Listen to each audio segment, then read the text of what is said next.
James is a wild man. You don't understand. And you're still getting laid. He's crazy. Look at him. You are? 3, Good for 2, you. 1. We're live. Got to change subjects. Okay. Leah Remini. Got to abandon all that crazy talk we were I just thought it talking was about. good talk. It was. It was definitely good talk. First of all, it's good to see you. You too. I haven't seen you in a long time. You look great. You do too. I haven't seen you since King of Queens. It's been a long time. That's crazy. And I found out about, the whole Scientology thing. I knew you were into it back then, but it was one of those things where I'd heard about it. Yeah. And then I met you. I'm like, oh, it's pretty fucking normal. For a Scientology, right. Well, I met John Travolta once too, and I said the same thing. Like, pretty normal. Nice guy. Kelly Preston is pretty normal. Yes. Seems normal. Yes. It's, I guess you get deeper, get to know them really well, and it might get a little weird. But yes. Yeah, because the thing is, Scientologists are good people. They really are. They really, as I did, believed that we were doing amazing things for the world. So they go into it thinking, I'm helping myself and I'm helping others. Right. But then as you, like you said, as you get more and more, and by the way, you don't really get close to Scientologists when you're a Scientologist. When you're a non-Scientologist. When you're a non-Scientologist, right. Correct. Like everything that I did and they do is for the purpose of setting a good example, being a good person, being a good friend, so to get you in. To indoctrinate people. There's a purpose in that. Like I would never tell, when I was in, a non-Scientologist my real problems. It would be kind of bad for the church to ever appear human. Whoa. To a non-Scientologist. It would be setting a bad example. Like it would actually be considered like a transgression. If I told you, Joe, oh yeah, I'm fighting with my mother, I'm fighting with my husband, or I would never tell you those types of things because it would be bad PR for the church. Wow. So that's something that you're taught. Correct. Now you kind of grew up in it. Yes. How old were you when you... 9, I think, when my mother So you don't married. even remember pre-Scientology? A little bit. And, what I remember pre-Scientology was, I had a very Catholic Sicilian father who, believed in punishment, believed in not talk... Like, did I talk to you? I don't know why you're talking to me. Like, that kind of guy. Right. Like, my dad sits at the head of the table, and then we don't talk back at all, or so that is kind of what I knew. And then we were baptized as Catholics because my mother wasn't really religious. My mother's Jewish. She's but she didn't have any kind of religion growing up. My father, of course, was Catholic, so we got baptized as Catholics. And the only time we really went to church was with our grandma when we went to visit her in the city, and my dad on holidays. So that's really kind of all I remember pre-Scientology. And my mother meeting my stepdad, he was in Scientology, and he got her in as well, us. Like right away? Right away, yes. So that was like part of the deal? Correct. Wow. Yeah, and by the way, Joe, like we went from like, don't talk until you're spoken to, hey, we see you as spiritual beings, we want you to talk to us, we want you to communicate. Like you're not children, you're spirits in a little body. And so immediately that kind of indoctrination begins, that you're not a child. And so as children, you have kids, they always want to be grown up. So that really starts to work this kind of idea that you're an elitist, that your ego becomes kind of stroked as a kid, like you're very powerful, and you returned and you came back and you found yourself back. You picked your mother because you knew she would get into Scientology, and you're very strong, Leah, and you're very strong, Nicole, to my sister. You picked your mother. You picked your mother for this reason, to find your way back to Scientology. Now, as a child, remember, you want to be more important than you are. Kids are always trying to exercise their power, So that speaks to something inside of you that like, oh, I'm bigger than a kid. I'm more than a kid. I'm a spiritual being in a little body. And so it sets up that kind of indoctrination very early on. Did you like it because it made you, when you were young, it made you feel like, okay, now I can express myself better, I don't feel suppressed? Yes, exactly. Because, again, I'm going from a dad who tells me to, shut the F up and talk when I talk to you, and you sit in that chair and you don't have any thoughts worth listening to you're very much an important being. You're a big being. That's a word that's used a lot, those words, big beings. You're a big being. And so, yes, you start to feel very important. You start to feel that you're powerful. These are not bad things to make kids feel, but this is the way cults work. And you don't realize that, Joe, until you're out. You don't realize any of this was really going on, because I've heard people call it a cult throughout my 30 plus years, and I was offended by it. I was deeply offended by it. And I couldn't even allow myself to believe that I was in a cult. And so all these epiphanies are only happening, after the fact. Well, I was watching a scholarly documentary once on Christianity, and they were referring to it as the cult of Christianity. And it's that word is the correct word if you want to just look at it in terms of the actual literal definition of it. Yeah. But it's automatically got this negative connotation. You say the word cult, and people think you're brainwashed, you're lost. But there's a natural inclination that people have to be tribal. There's a natural inclination people have to be on a team, and we like it when we're all together. Yes. I know you're a Scientologist, I'm a Scientologist, we're together in this thing. Everybody else doesn't get it. Right. And that's a good feeling, right? Yeah, and you're taught that. It's not even just that you think it, Joe. You are taught that you are the elite of the world. And by the way, you're going in every single day. It's not like I'm going Easter and I'm going Christmas. It's an everydayness. So what did you do every day? Like when you say you went in every day? So I'd go do King of Queens. And then after rehearsal, I'd have to drive to Hollywood and put in my 2.5 hours a day. 2.5 hours every day? Yeah, every minimum, Wow. Joe. No, minimum. Okay, so then if I couldn't, like let's say on a tape day, I couldn't. I was there from 9 in the morning till 10 at night, as you know. I'd have to make up the time on the weekends, or I'd have to make up time on my hiatus. So I'd be there all day and night. So like, what if you went to Hawaii on vacation or something? Very rare that Scientologists would go on vacation. I'd have to make up the time. I'd have to make up the time when I got back. I'd have to put in on weekends. Like, let's say if my schedule was, 12 to 2:30 to go in, then I'd have to go in 1 to 6 or 1 to 10 or 9 to 10. So there's an everydayness of this indoctrination. It's not only that, there's it's policies, right? You're studying the policies all day and all night. You're looking up words you don't understand. You're being tested. Like after you read an L. Ron Hubbard, L. Ron Hubbard's policy, then you're tested. You go into another room and they go, what is the definition of this? What is the definition of that? So it's almost worse. We had a cult expert on, and he said it's worse. I told you it's worse because you actually brainwash yourself, because you have to study the policies of the church and then you get tested on it, and you have to look up words you don't understand. You have to put them in sentences. You have to write essays. You have to do clay demonstrations. So you're really brainwashing yourself, and you're speaking all the same language.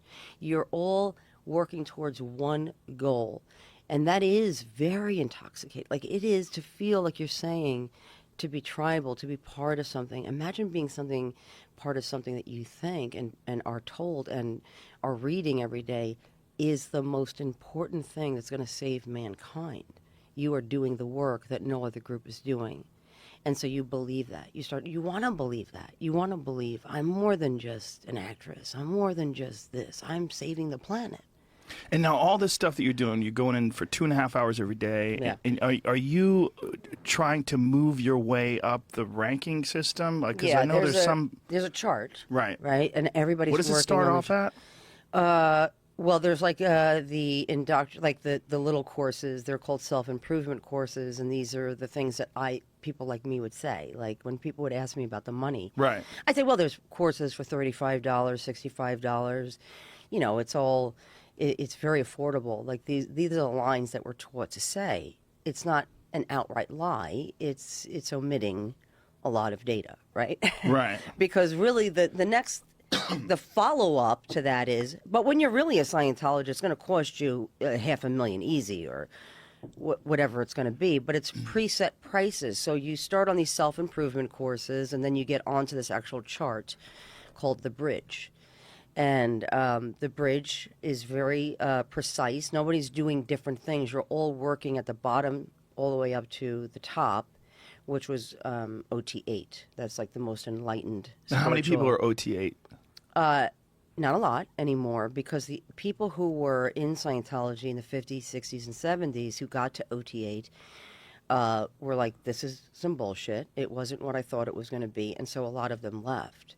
at a time, I'm sure Scientology was big because it almost spoke to the time that it was, where people wanted free thinking, but also wanted to be morally on the right path, not Right. doing drugs like they were, maybe not part of that, but they kind of didn't want to be held by, a certain religion, but they did still want spirituality in their life. And I think it spoke to the people of the time. So I don't think you're going to find new Scientologists, in the world. Like, So do you think the internet took a big chunk out of that? Yes, because of the information. Information was very hard to get. Whereas For example, before- oh yeah. For example, let's say you were a Scientologist, and one day I just didn't see you, and I said, "Hey, what happened to Joe? Where's Joe? Why is he not in Scientology anymore?" Oh, they tell me whatever they want to tell me about you to discredit you. He's an enemy to the church, and here are the reasons why. And they could say anything, and they do say anything that immediately makes me not want to talk to you ever again. Well, and then become an enemy, really. You're an because- enemy. Once you're an enemy, I can't actually talk to you. I can't actually talk to you. The policy says that once you are declared, labeled a suppressive person, my association with you would then make me a suppressive person and then me an enemy. So I can't actually talk to you. But they can tell me whatever they want to tell me about you. And so I couldn't actually find out, are these things true about Joe? But now with the internet, with social media, it's harder and harder to tell people whatever you want to tell them about the person because the information is there. You have to want to seek it out. I didn't seek it out. I didn't want to seek it out. And when I did seek it out and I'd go to the church, they'd say, that's a lie. That's not true. Here's the real data. And they have actual doctored, they actually doctor things that make you believe. I mean, you're not going to go and take it to an analyst. You're not going to go take it to somebody and go, is this a real document? You tend to believe the church you're in and raised in most of your life. Now, it had to have been positive in some way for you. Of course. It gave you some confidence. It Yes. gave you a true belief in yourself and Yes. that you were on the right path. Yes. Because I had seen some interviews with you where you were talking about it when you were in it, Yes. and you genuinely seemed to believe that it was very beneficial to you. Of course, there's basic morals and basic tools to help you in your life. But remember, I wasn't educated. Most Scientologists are not educated. And so You mean as far as like college education? any education. Yeah. I left school in the 8th grade. Really? Yeah. Scientology does not value a traditional education. They value your education in So you never went to high Scientology. school? Never. Whoa. How old were you? I don't know how old are you in high school. Look, I don't even know. Well, 8th grade is like 13, I think, Yeah. right?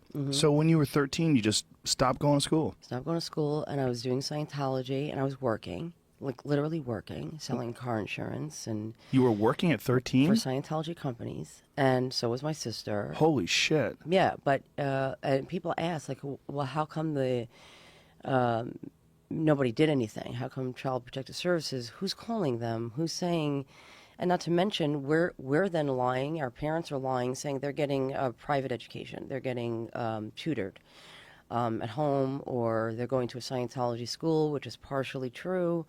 Or I got my GED. So I did things like that Right.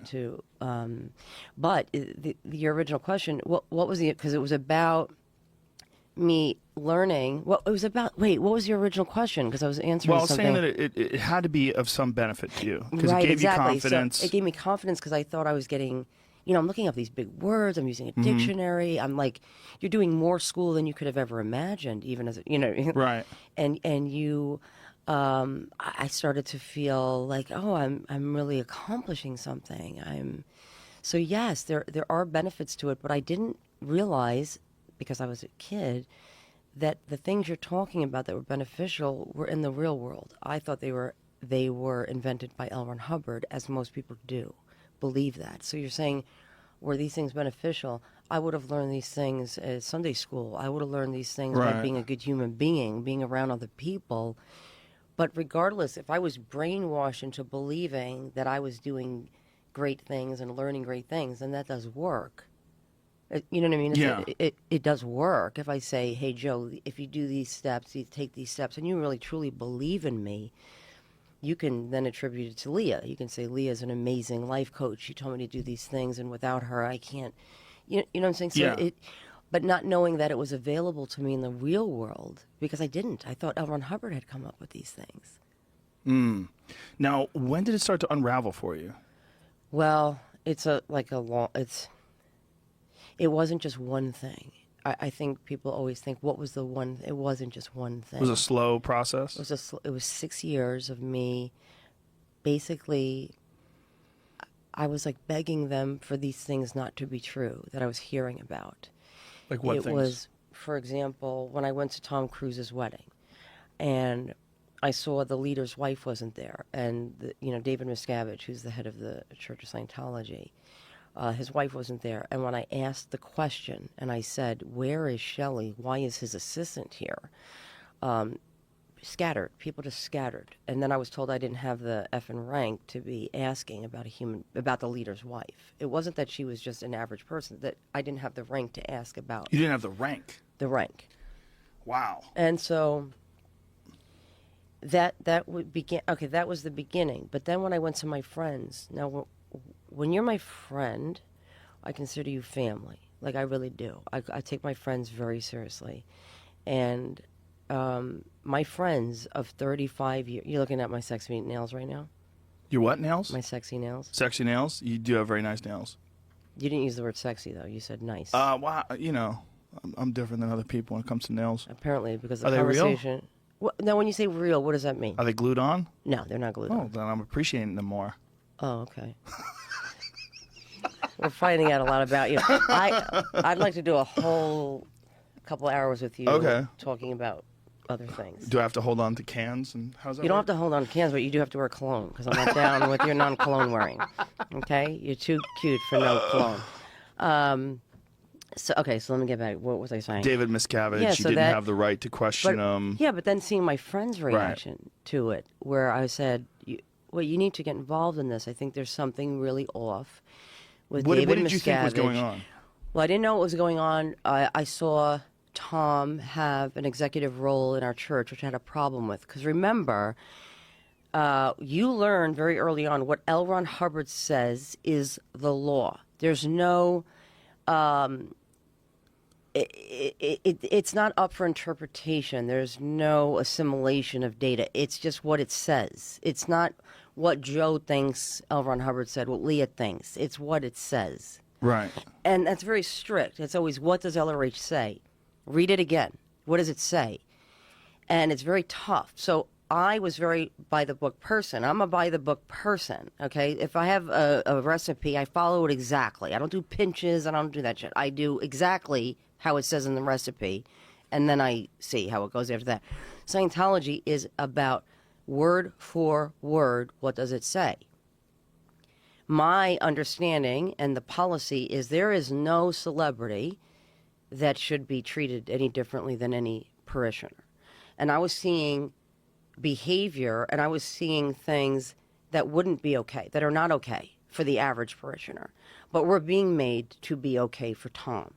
And it didn't matter to me that he was Tom. To me, I saw him as a team member in the Church of Scientology, and we were working on the same thing.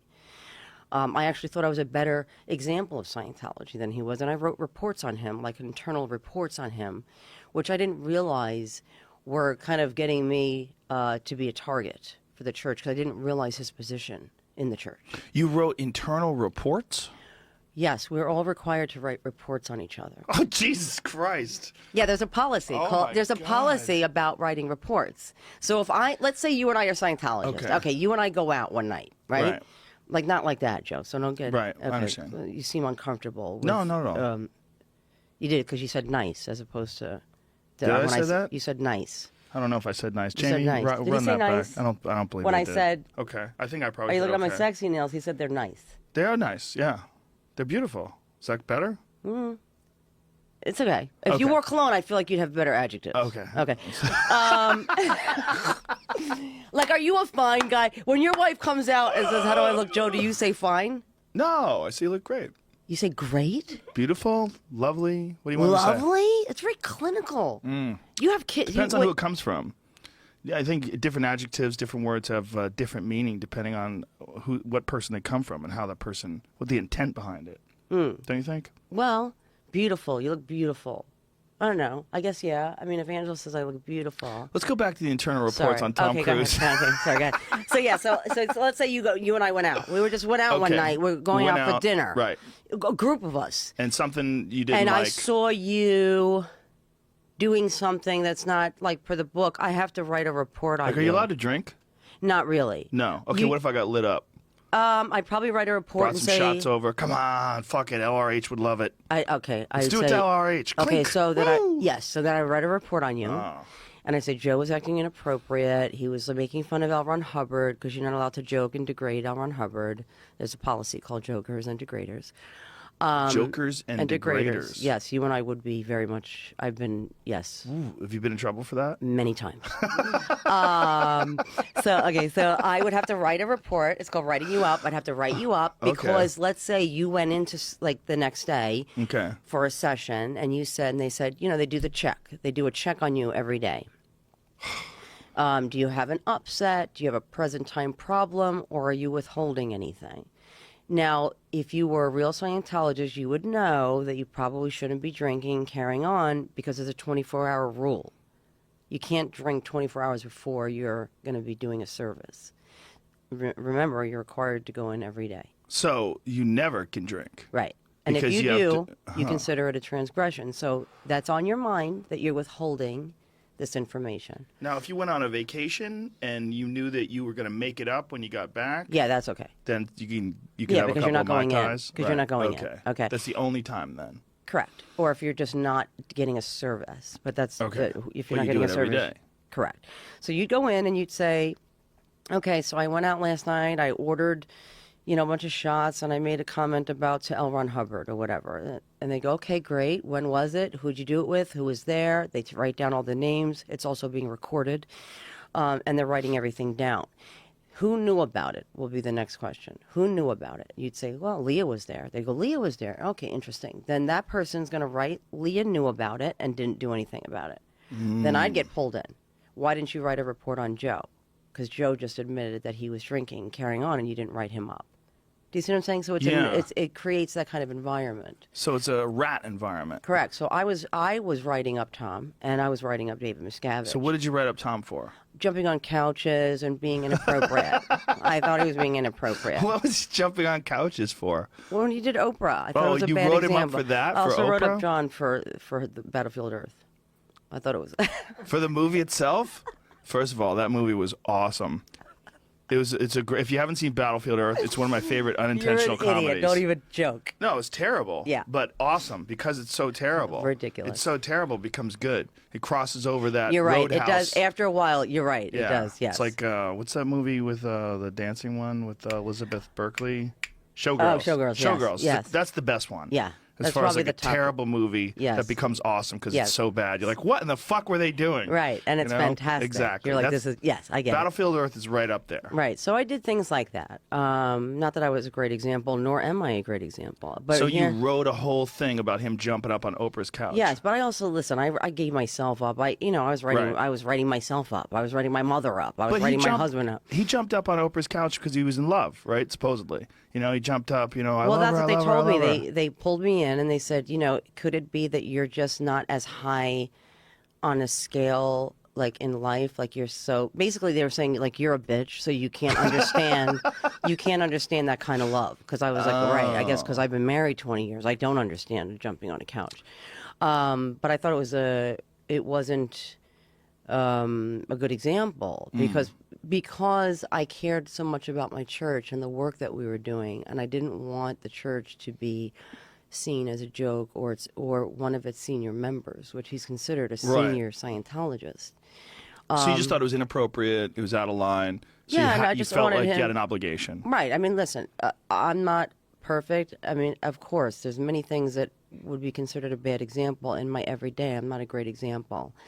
But at the time, I thought I was pretty pristine. But looking at it now, you feel like it's totally innocuous. He's just on a couch jumping around having a good time. Yes, but if you knew how serious Scientology was about clearing the planet, it did not go with Right. our intentions and our goals. So anyway, I was writing him up, and I was writing everybody up, and I was writing everybody up at the wedding because I thought our senior executives were, and I was like wiring them back from Italy from my hotel room. Calling one of my closest friends who was a Scientologist, and I'm like, and then I need you to write this. I need you to write this verbatim. I need you to write this verbatim, and I need you to get this to the Watchdog Committee. And I think I heard You were frantic? Frantic, babe. Like I was frantic, and I was heartbroken because it's like seeing, if you believe that the C organization and the people at the higher, that are senior executive strata of your church are living a pristine and perfect life that you're trying to aspire to, that you're spending your day and night and money and time, like this is what we're trying to be. And I'm seeing not great examples of what this is now. Like, it's seen behind the curtain. I was like, I don't want to see this. And I really thought I was going to save the church. I thought my writing reports was like, I'm going to take over the church and I'm going to get it right by L. Ron Hubbard. I really still believed in the policies of L. Ron Hubbard. I just believed they were bending the rules for a celebrity. And I was like, he's a celebrity. Who gives a shit what he's doing? Like, he's a Scientologist first and a celebrity second to me. So that's why it's difficult. I don't want to talk shit about another actor because we've all met asshole actors and we're not really supposed to be talking about them. Do you know what I mean? It's just, you don't hear that a lot. You don't hear a lot of actors doing that to other actors. But for me, it was just a Scientologist. Right. So you take out these reports on him. I write these reports. I'm sent to Florida immediately, the Mecca, the hub of Scientology. Clearwater. That's right. For interrogations. No, and I mean like interrogations. So you have to fly out there. I fly out there. I'm in the room. I'm in a room, with cameras, with my person who is armed with information, unbeknownst to me, of a stack of reports that were written on me by everybody who worked for Tom. A stack. Now, let me tell you something. Because Tom found out about your report, so he decided that everyone who works for him has to take out a report on you. I don't know what he knew, but that is the church is very much involved with his life. He's staffed by people who work for the church. No non-Scientologist works for him. But it was, if you say something bad about this person, you are talking about God. And I was asked, do you have sexual intentions towards him? What are your evil intentions towards him? What are your evil intentions towards David Miscavige? What are your evil intentions towards L. Ron Hubbard? And it was 3 months of this. And I had to retract everything I said. I said I made it all up. I didn't see any of it. Whoa. To get out of there.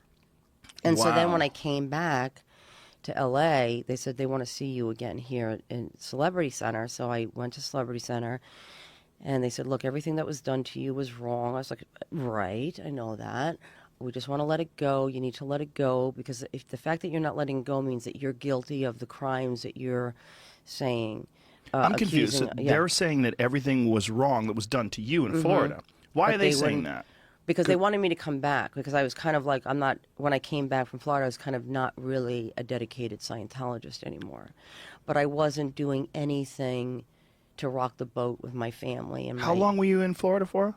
3 months. 3 months of dealing with this? 3 months? Every day for 3 months? I had to write apology letters. 90 days? So you're there for 90 days, all you're talking about is Tom Cruise's wedding. It was during wedding. my hiatus on King of Holy Queens. shit. Yeah. That's what I'm doing most of the time. And You have a family?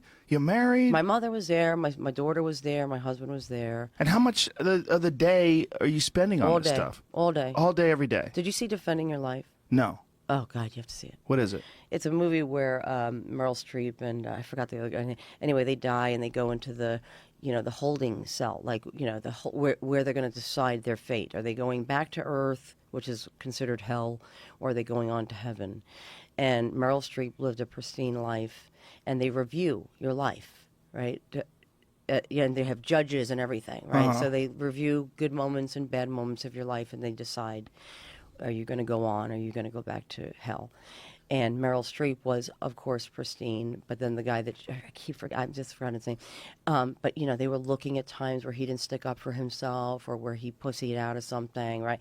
And so they were judging him pretty harshly, right? Where they were like, you need to come back in the morning, and like it was like an all day of like we're reviewing 120 days of your life, right? Right. Meryl Streep, they looked at like 5 days, and they were like, don't worry, just come back when you can. That was me. Like my mother was there to do some fluff thing, and she was like, oh, come have lunch with me. And my person was like, be back in 10 minutes, Leah. Go get a sandwich and eat in the elevator, and you need to be back here in 10 minutes. It was like, for me, it was like defending your life, because my mother was just like, she didn't know what was going on. You don't usually tell your family what you're doing. I wouldn't tell my husband what was happening to me because I didn't want to create. Can you imagine this? Did you meet your husband in Scientology? No, my husband was out. He was never in. But How's I that made him a possible? Scientologist. Oh, you made him one. I made him a Scientologist, which was good because he was still kind of cool. You know what I'm saying? So he wasn't like, he was still kind of freaky a little bit, you know, still believed in slapping an ass once in a while. So like I kind of got like the good of both worlds. Best of both worlds? You can't slap asses if you're in Scientology? No, it's considered aberrated. What about choking? Absolutely not. It would be, honestly, you would be considered like there's something really wrong with you. You know? Okay. Yeah. Are you a slapper? No. Oh, No. I didn't think so. You say things like nice. Yeah, nice. Anyway, so you're there for 90 days. Yeah. You're there 90 days. And I'm not telling my family what I'm going through. I'm not, because I don't want to create a bad situation for the church. Like, how crazy is that? Like, so I'm all day defending you're the just church. like reviewing these papers. I'm and... admitting my crimes. I'm saying maybe I do have evil, and maybe I do. Maybe I didn't see what I saw. And you don't know Maybe these people, right? These people Who? that you're meeting with in Florida? No, they assign you a person. But you hadn't met them previously? No. So there's just some person with paperwork, and they're going over your... Well, they have you on the meter. They have you on the lie detector test. I mean, on the light, you know, with the cans that you're talking about. Yeah. You're in a room that's locked. And that thing doesn't do anything, right? That e-meter? Well, it does something. I don't exactly... I mean, there is an actual explanation for it in the real world. I'm not smart enough to retell it to you. But if I was to have a meter here and you had a thought, I could show you. It does register that you thought something. Right, but you can't really differentiate what those thoughts are. No, what they mean. but as someone who trains in Scientology, all you're trained to do, what I was doing, I was training to administer Scientology to people, was learning to do that. And I would learn to say, Joe, what was that thought? What was that thought? I don't know what you're thinking, but I just know that you had a thought. Right. And so I ask you a question, and then I look at the meter to see that it registered on the meter. And regardless of what you want to talk about, we're only going to talk about what I see on the meter. Right. And then there's also, it's open to suggestion, right? You could say, is this a moment where you had doubt? Is this a moment where you were angry? Yes. And then the person has to think, wow, was it? Yes. And then they start convincing you. Correct. Well, the first thing they do is are you okay? You need some of your disgusting coconut water or no? You like that? It's atrocious. You loved it. I didn't love it. I also didn't love your coffee drink, but I'm sure they're sponsors. I loved everything you had, Joe. What this nitro stuff? You didn't like that? Horrendous. Look, it's all, everything Baby, you drink is there's horrendous. no cream in it. There's no sugar. No, it's great. Wow. It's pure. You taste the bean. You like pure. Like some things pure. So, after this 90 days of being there, 90 days of being stuck in this, I mean, it must be like, But I started imagine, to believe that I was really, really, really messed up. I would started imagine, to too, believe, that they have probably a pretty grand establishment in Clearwater, right? It's probably intimidating. Like, that's how a lot of, like, cults and religions like to rock it. No. You didn't go to, a pretty big place? It's a huge place, but if you're raised in it and, you know, you're very familiar with it, but it is, when you realize your position in the church takes a back seat to the leader and Tom Cruise, you realize really that was scary to me. Because it goes against everything you've been taught. Everything I've been taught. Everything you've been taught is that everyone is some sort of a spiritual being and everyone's equal. Correct. And then your whole goal as Scientologists is to act for the greater good of mankind. Correct. And sort of bring as many people into this as you can because you're going to help them. Right. Because it wasn't ever, I'm going to get somebody in because I want to screw their lives up. It was always, I want to get this person in because I want them to be happy. I want them to contribute to what we're doing. Now, is the thought process that Tom Cruise, being this huge celebrity, worldwide figure, that it's very important to keep him happy? Yes. And It is probably the main goal of Scientology, is to keep Tom in. What an ego boost that must be for him. Oh, you see, that is something that people say all the time to me, like, why? Is that pot Where? in that ashtray? Yeah, definitely. No. Yeah. Joe, do you know that I've never smoked pot? Oh, you should definitely try it right now. I'm scared. Oh, you should be. Why? What would happen? Because you're going to start freaking out, thinking about all sorts of stuff. Really? Yeah. Yeah. And so you just keep it dirty like that, the ashtray? What do you mean? Why don't you make it nice? Like, why don't you present it in a nice way? Because I'm a man, and this is my man cave. Men don't give a fuck about nice. Really? Yeah. Yeah, well, actually, I Like shouldn't keeping act, I ashtrays shouldn't nice? act surprised hearing what I heard before we pot's started good for this. you. Don't try to talk over me, Joe, because you know what I'm going to say.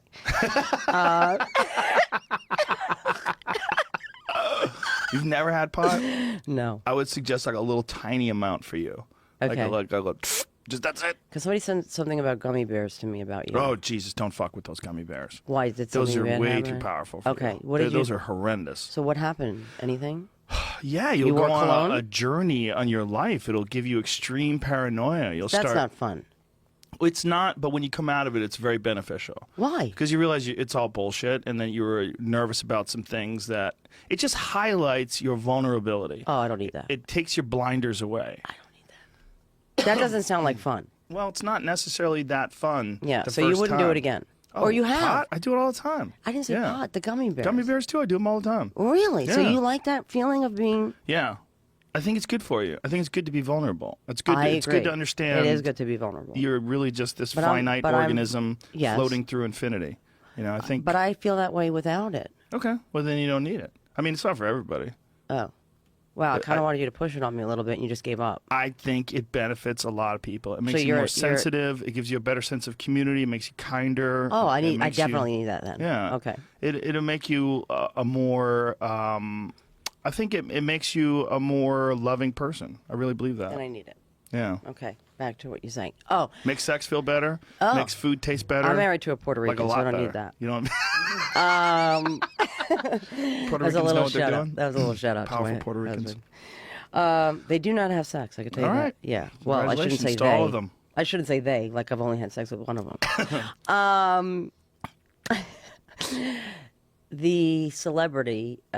We all know there's different treatment for Right. celebrities. Well, especially in Scientology, right? No. It's highlighted. It is like nothing you could ever imagine. It is. So when people say Tom doesn't leave because they have information on him or John, that's not the reason. The amount of power they receive from this church is like nothing in Hollywood. It is like nothing. There is no reason for them to leave this environment. Right. So it's super beneficial for them to be attached to it. Correct. Like he has employees, they work for him. All these people take care of his every need. Yes, and there's policy on how to talk to somebody. Like you wouldn't say, like if you said, "Go get me a coffee," and I want it this temperature.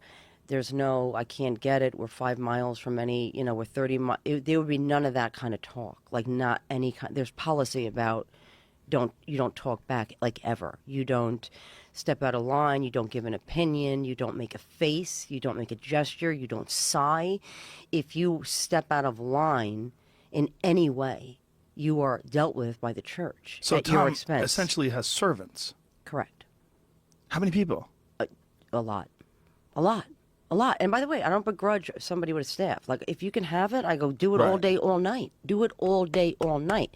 But when you believe, as a Scientologist, you are working for somebody who single-handedly is saving the planet, and you deserve that kind of punishment, that's something different, babe. You understand what, like that, it's an abuse that is not justified, but it is justified because you believe that you are single-handedly saving the planet. Capiche? Yeah, no, I Yeah. get it. I get it. So, so he's the main figurehead, right? He's the main guy, like right up with Miscavige, right? And then John Travolta is somewhere in that. I think John was given what a designation called Kakan, where Kakant? Kakan, not cunt. Kakan. Yeah. Kakan. Okay. Khakan. Kakan. Okay. Okay. He's given this designation of Kakan, which there's a policy that basically says you can kill another human being. If you are Kakanned, you're going to look the other way. And he was given that. He was given that by L. Ron Hubbard. Don't make me laugh because you're gonna make me pee. Please don't make me laugh. You're gonna make me pee. Don't laugh that hard. You laugh? Sometimes. How'd you work on a comedy all those years? Because first of all, not very well. Do you know how many takes I ruined because of like Kevin goes, don't ruin this take. I go, no, don't tell me what you're gonna do, and then I would ruin it. I would ruin it, Joe, because he would do some stupid shit with his hands or something that he never rehearsed that would make me cry from laughter. Yes, and he was really highly inappropriate in moments that made me pee, almost pee. Yeah. Okay. Yeah. So he's allowed to kill people. Yeah. Just one, or you? I don't know. I should look at the policy again. I don't want to speak out of turn. But you're supposed to look the other way. So like, if somebody said something wrong to John Travolta and he pulled out a samurai sword and cut their head off, you just got to clean up the body. You just got to clean up the body. And what would you put that body? It's called ethics protection. Oh, okay. Yeah. And so everyone would be responsible for dealing with it. Yes. And he would just leave the room, and he would know that you guys would take care of it. Correct. And there's also another policy. And by the way, the reason why I say these policies is because I don't like when people say, Leah, I believe you. I don't want you to believe me. I want you to look it up. Right. I want you to look for yourself and make your own decision. So I keep quoting these policies because I want people to look it up, so that they can say, that shit's true. She's not talking shit. You know what I mean? Right. There's another policy called ethics protection. There's another policy called the responsibility of leaders, which he actually says exactly what you just said. That basically, you know, what you got to do to protect a leader, you got to do it. If you see a body, then you clean it up, and the leader should never know. I read Going Clear. Yeah. By Lawrence Wright, and I watched the HBO special on it, and it's stunning. Yeah, like when crazy accurate. And I was blown away. Yeah, but the book especially. The book goes into great depth about how bananas L. Ron Hubbard was. Right. And it's so odd to me that all this information is out there. It isn't out there though. Remember, you're reading L. Ron Hubbard's words from Dianetics. Right. The book one. It says the first book that we're all required to read. Everybody's required to read everything that he's written. I read Dianetics too. I had it sent to me. Yeah, I got it. I ordered it. It was one of those late night infomercial things. When I first moved to LA, I've always been into self-help, like Anthony Robbins. Yes. I bought all his tapes. I used to listen to it on a Walkman back in the day, and read his books. And so I thought it was just more of that. Yeah. And I got put on a list, and I got sent for years. For years. I'm surprised you're to off this. of it. I bet you. I swear, I'm actually willing to make a money bet that you get mail after we talk. Interesting. Yeah. Well, I went to one of those things where you sit down and you get an e-meter and you hold the thing and the guy asks you questions. Oh, yeah. I was in San Diego and I was filming something. Oh, so you saw so they did a demonstration. Yeah. Did you see it read on the meter like a thought or the pinch? Did you do the pinch test? Well, no, I don't remember a pinch test, but I do remember holding on to these things, and he would ask me some questions. But the guy was very uninterested, or disinterested. He just seemed like he was kind of like being forced to do it. That's what it seemed like to me. Like he was just going through the motions. Well, that's rare. He seemed super bored. Oh, yeah. So I wonder, had he not been super bored, would you be full on right now? No. I was doing it as a goof. It was only like 10 years ago. Oh, okay. I thought it was ridiculous. Okay. I was in San Diego filming something, and they had this setup out there. Yeah, outside. And I'm like, ooh, let me go in there. Right. And I was just, hoping I could weasel in and have a seat, and no one would know who I am, and put on the cans. And did they know? No, I don't think so. The guy didn't give a fuck. That's interesting. Usually they're very, welcoming and loving because remember, they do believe in what they're doing. I did. Right. But anyway, what I was saying to you is the Dianetics, L. Ron Hubbard is writing that he's a scientist, that he's, a decorated war hero, that he was college educated. And so you're saying the information's out there. What information other than what we're reading is out there? Well, I mean now, with like Lawrence Wright's book. But no Scientologist is allowed to read Lawrence Wright's book. They're just not allowed to. So they do an excellent job of insulating people. Look, if you and I were like friends, right, and you had concern for me in Scientology, and you came to me and you said, Leah, I really I'm scared for you. You know, I read Going Clear, and I want to know that you're okay. And you and Ange, like, I don't know if this is a good thing for your daughter. You know, I would say, Joe, you know me. I'm a good person. Like, I've been there for you. You're white. Like, come on. You know, I don't do drugs. I don't do not. You know, I don't steal. I don't do. Right. Just respect the fact that this is something I believe is helping me. Why would you ask me to look at something that's anti my church or anti what I'm doing? That's how you would approach it. And you would accept it, Joe. You'd be like, she's right. It is messed up of me to be telling her these things when she is a good person, and her and Angela are great. Like, you wouldn't push it. You wouldn't push it. You would respect me enough because you would know me enough to go, I don't want to do that to her. It's wrong. It's disrespectful. So you feel like that happens pretty much across the board? Well, anybody who's outside, yes, and who when reads those things, yes, well, that's what you're trained to do. Yeah. So you're working constantly with people that are not in the church, right? You're on Right. sets. You're doing How TV many shows. people are going to come up to you and say, "Hey, I think you're in a cult"? Well, in your position, very few, right? Right. Because you were one of the stars of the show, Right. and who would everybody do is that kind to of Tom? behind you. Who would do that to Tom Cruise? Very few, right? Very few. None. None. Yeah, none. So when he's on a set, is it all like he's doing Mission Impossible or something like that? Yeah. Is it all Scientology employees that are constantly surrounding him? Yes. So he's got like this wall of insulation. Correct. And it's all Scientology people. Correct.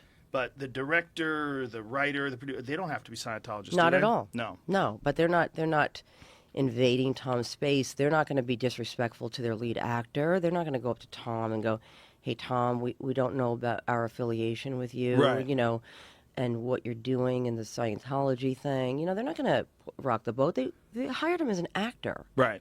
And because of the way Tom Cruise is, I mean, I don't know him obviously, but what I get out of him is he's a super focused, like very Intense. turned on, Yes. intense guy. Yes. And it probably benefits him having all these servants take care of all his every need so he could focus Right. directly on his thing Right. and just go for it. So for him, it's probably 100% beneficial to be Yes. involved. Correct. Because it is a world that's tailor-made to him. That's so strange. And that is Scientology. What a rare position Yes, it is. for any human to ever find themselves in without like being like the conqueror of a country or something like that. Correct. You know? Correct. I mean, again, I want to make the distinction between, you know, listen, when you gain some success in this business, thank God, you're able to surround yourself with an assistant and people to help you to make your life easier so you could focus on your work. But this is something totally different because behind closed doors, you are acting and being a different way, and you know it. I know it. He knows it. And anybody in Scientology knows it. And That's how is why he different? it is about the mission of Scientology, so anything is justified. So behind closed doors, though, how is he different? It is nothing out of line, nothing that would upset him. You have to act and be a certain way around him. You cannot, you just can't step out of line, out of the bounds of the policies of the church.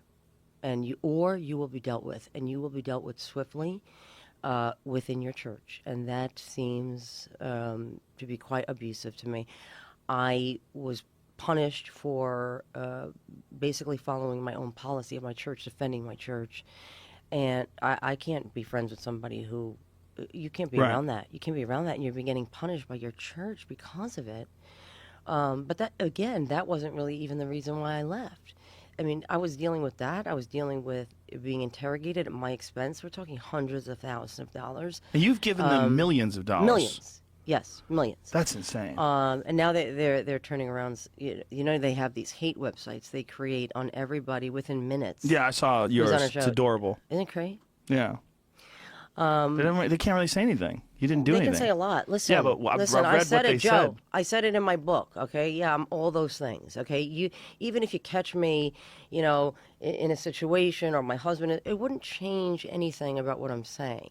It wouldn't change a damn thing. It doesn't matter. But their intention is to try to, you know, my husband sometimes sings in a salsa club. You don't think they're going to catch him with a girl somewhere dancing innocently? You know what I'm saying?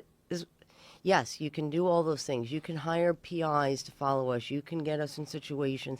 But does that change anything? They're trying to discredit you. And it doesn't matter. It doesn't matter because what you're wouldn't saying is matter. truth. Exactly. And Right. it's not just me. I'm not saying it. The other thing that bothers me is that it's become my crusade. It's not my crusade. it's my responsibility.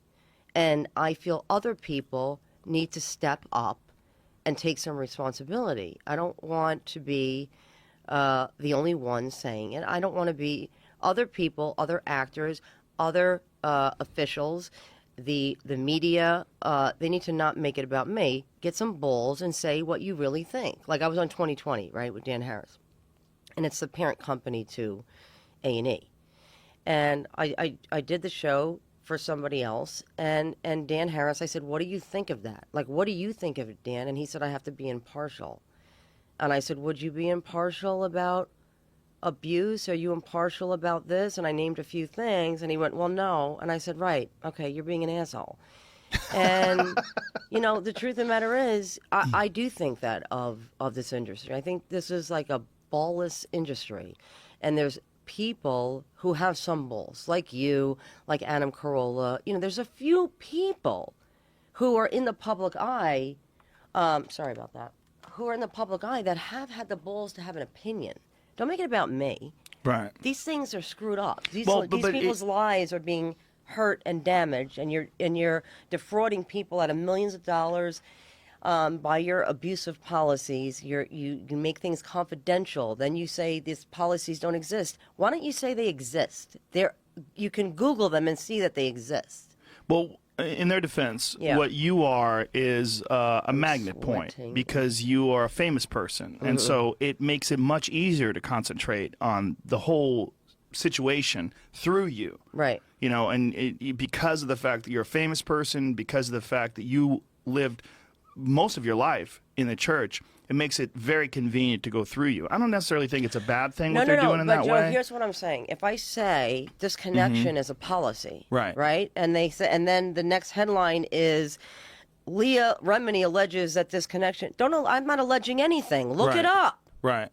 I see what you're saying. Look it up. Right. Don't But say that I'm saying it. they're protecting themselves legally, probably. That's probably Why? what they're doing. It's available for anyone to see. Well, because they probably don't want to get sued. But you why would they know? get sued? It's in their policies.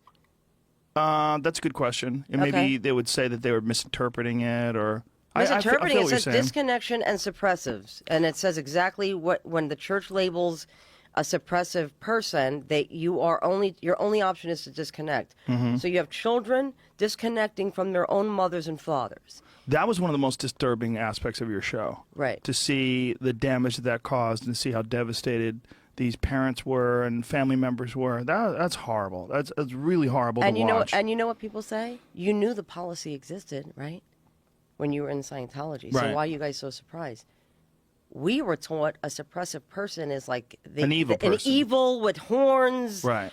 Like Hitler. Right. You know, that you're not thinking it's my mother, Right. my daughter, but when you get pulled in for something like this, which is what they did in the end, they try to get me to disconnect from my stepfather. Then they try to get my stepfather to disconnect from my mother, and so they did this whole thing. Where Your they tried- stepfather who brought you in the first place. No. This is another guy. Another guy. My mother's busy. Yeah. She's getting crazy. Yeah. Yeah, she's a naughty. But she's been married to George, her husband, for 30 years. So, the other guy ended up leaving us there. He got us into Scientology, and then left. and he took off. Oh, Jesus.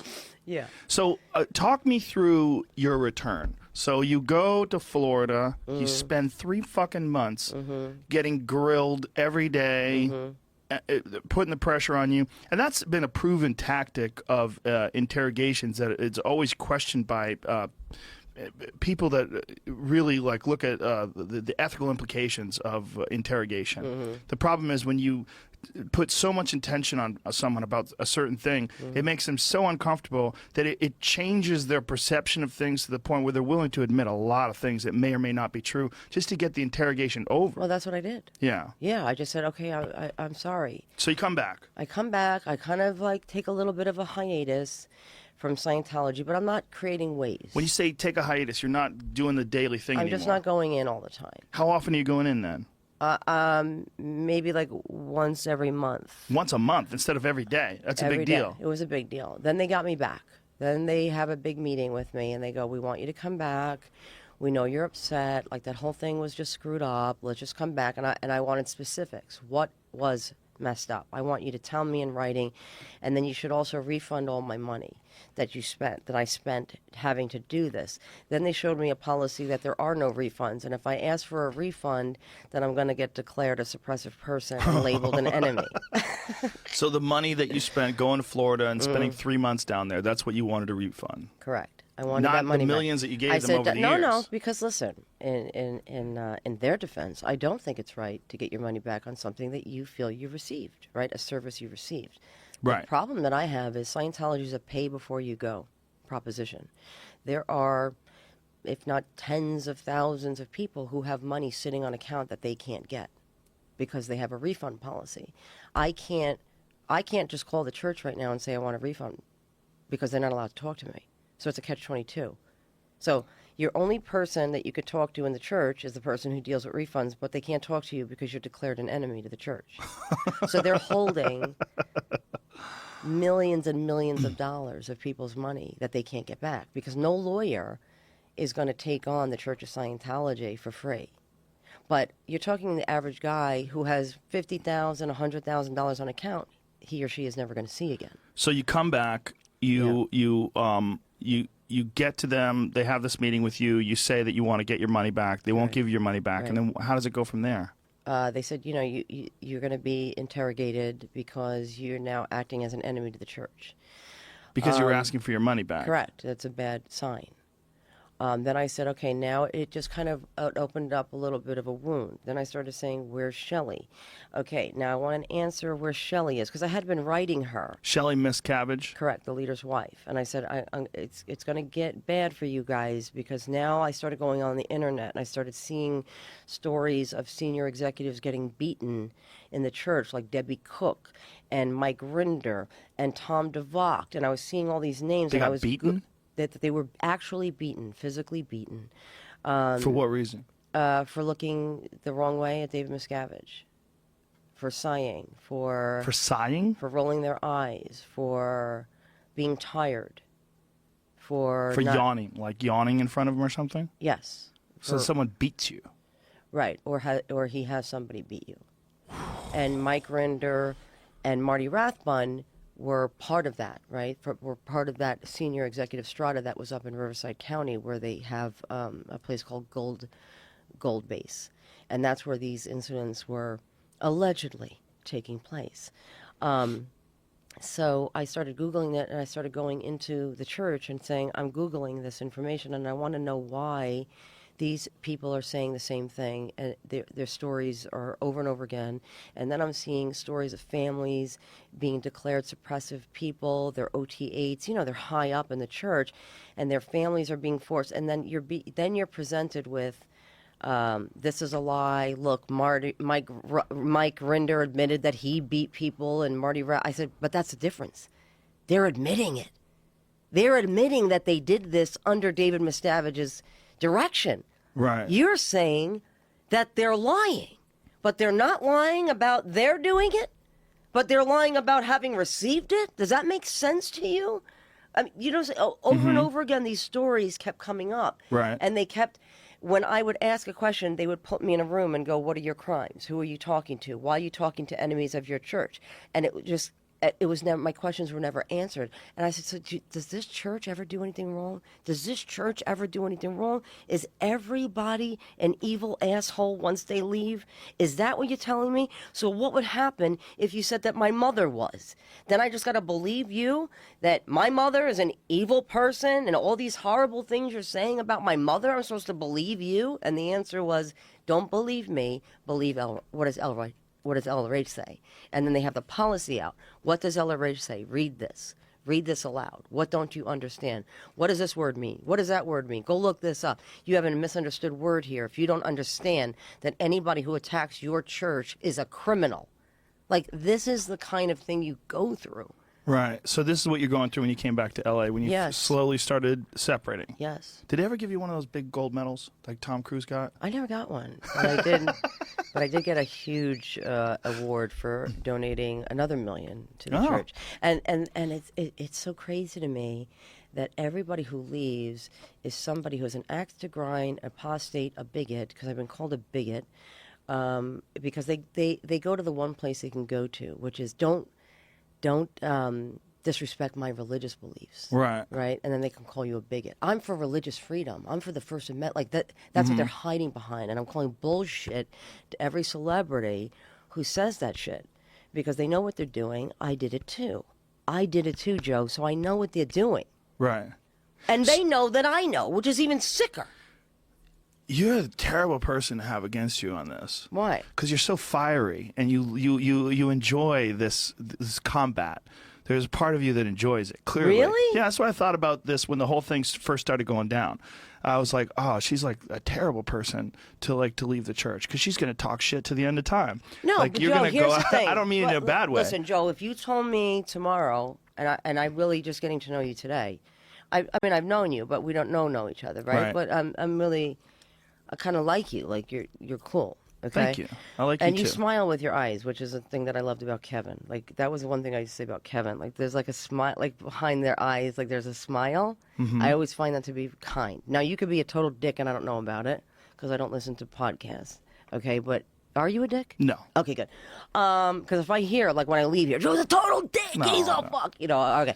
You'll probably hear that from one person or two. Okay, but just because you said it. Okay, but here's the thing: if you call me tomorrow and said, "I'm having a problem with my neighbor because he said I'm encroaching on his property and my kid's swing set is like I would be so."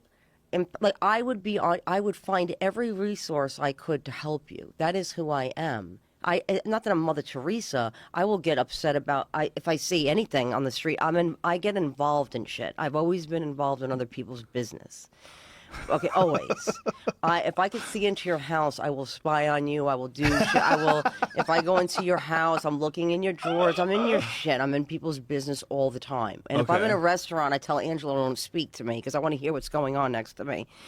You know, and I figure everything out. Right. But if I see people being bullied, if I see people being unjustly hurt, yes, I do. I have always said, and people who know me know that's true. Yeah. Well. So, this David Miscavige wife situation, did that get resolved? No. I filed a missing persons report with the LAPD. And then I found some pictures of the guy who was in charge of my case speaking at a Scientology event on human trafficking, Lieutenant Dawson, at the LAPD. The police officer? Yeah. That was in charge of the case? He was being paid to speak at the Celebrity Center at a human trafficking event at Celebrity Center, Scientology. That seems like a massive conflict of interest. You think? Okay, so then that's funny. So then after that, I called the Lieutenant Dawson, and I said, "So what's the deal?" Because I had given a letter with the police report that said it was to Shelley if they found her. Shelley, go with this man now. I'm going to take care of you. I'll take care of your legal fees. What's going on there is wrong. You have no idea. Because let me tell you something. They have no telephone. They have no mail in or out. They are not allowed to leave the base. If they leave that base up at Riverside County, they are accompanied by security or a handler. So you think she's a prisoner?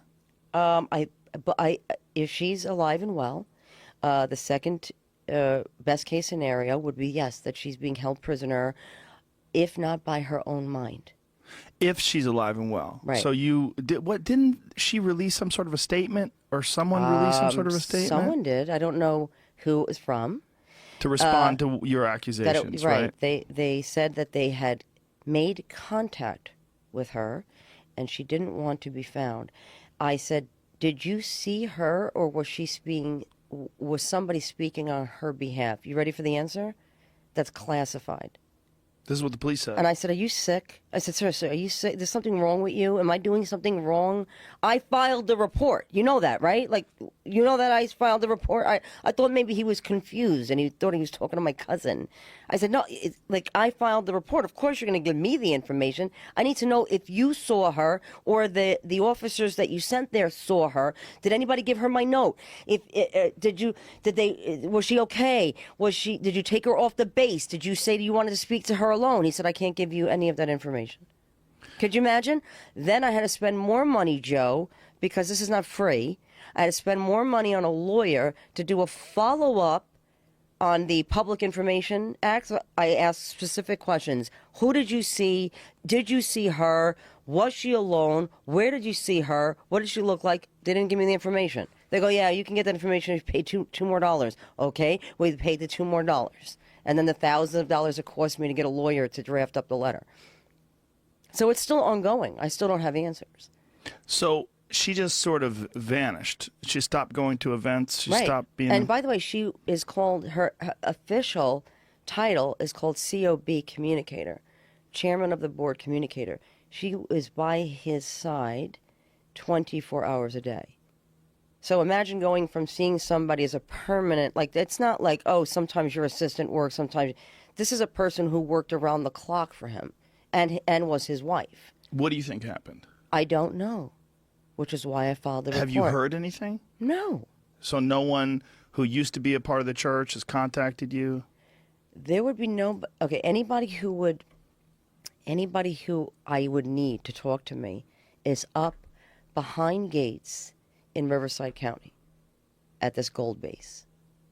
Anybody that I would need to come out and talk to me and give me information, the FBI information, would be behind those gates. Where are they getting money from now? Who? Because the Scientologists. Because it seems like... Well, you have people like Nancy Cartwright who give $10 million, $20 million. You have some whales in Scientology.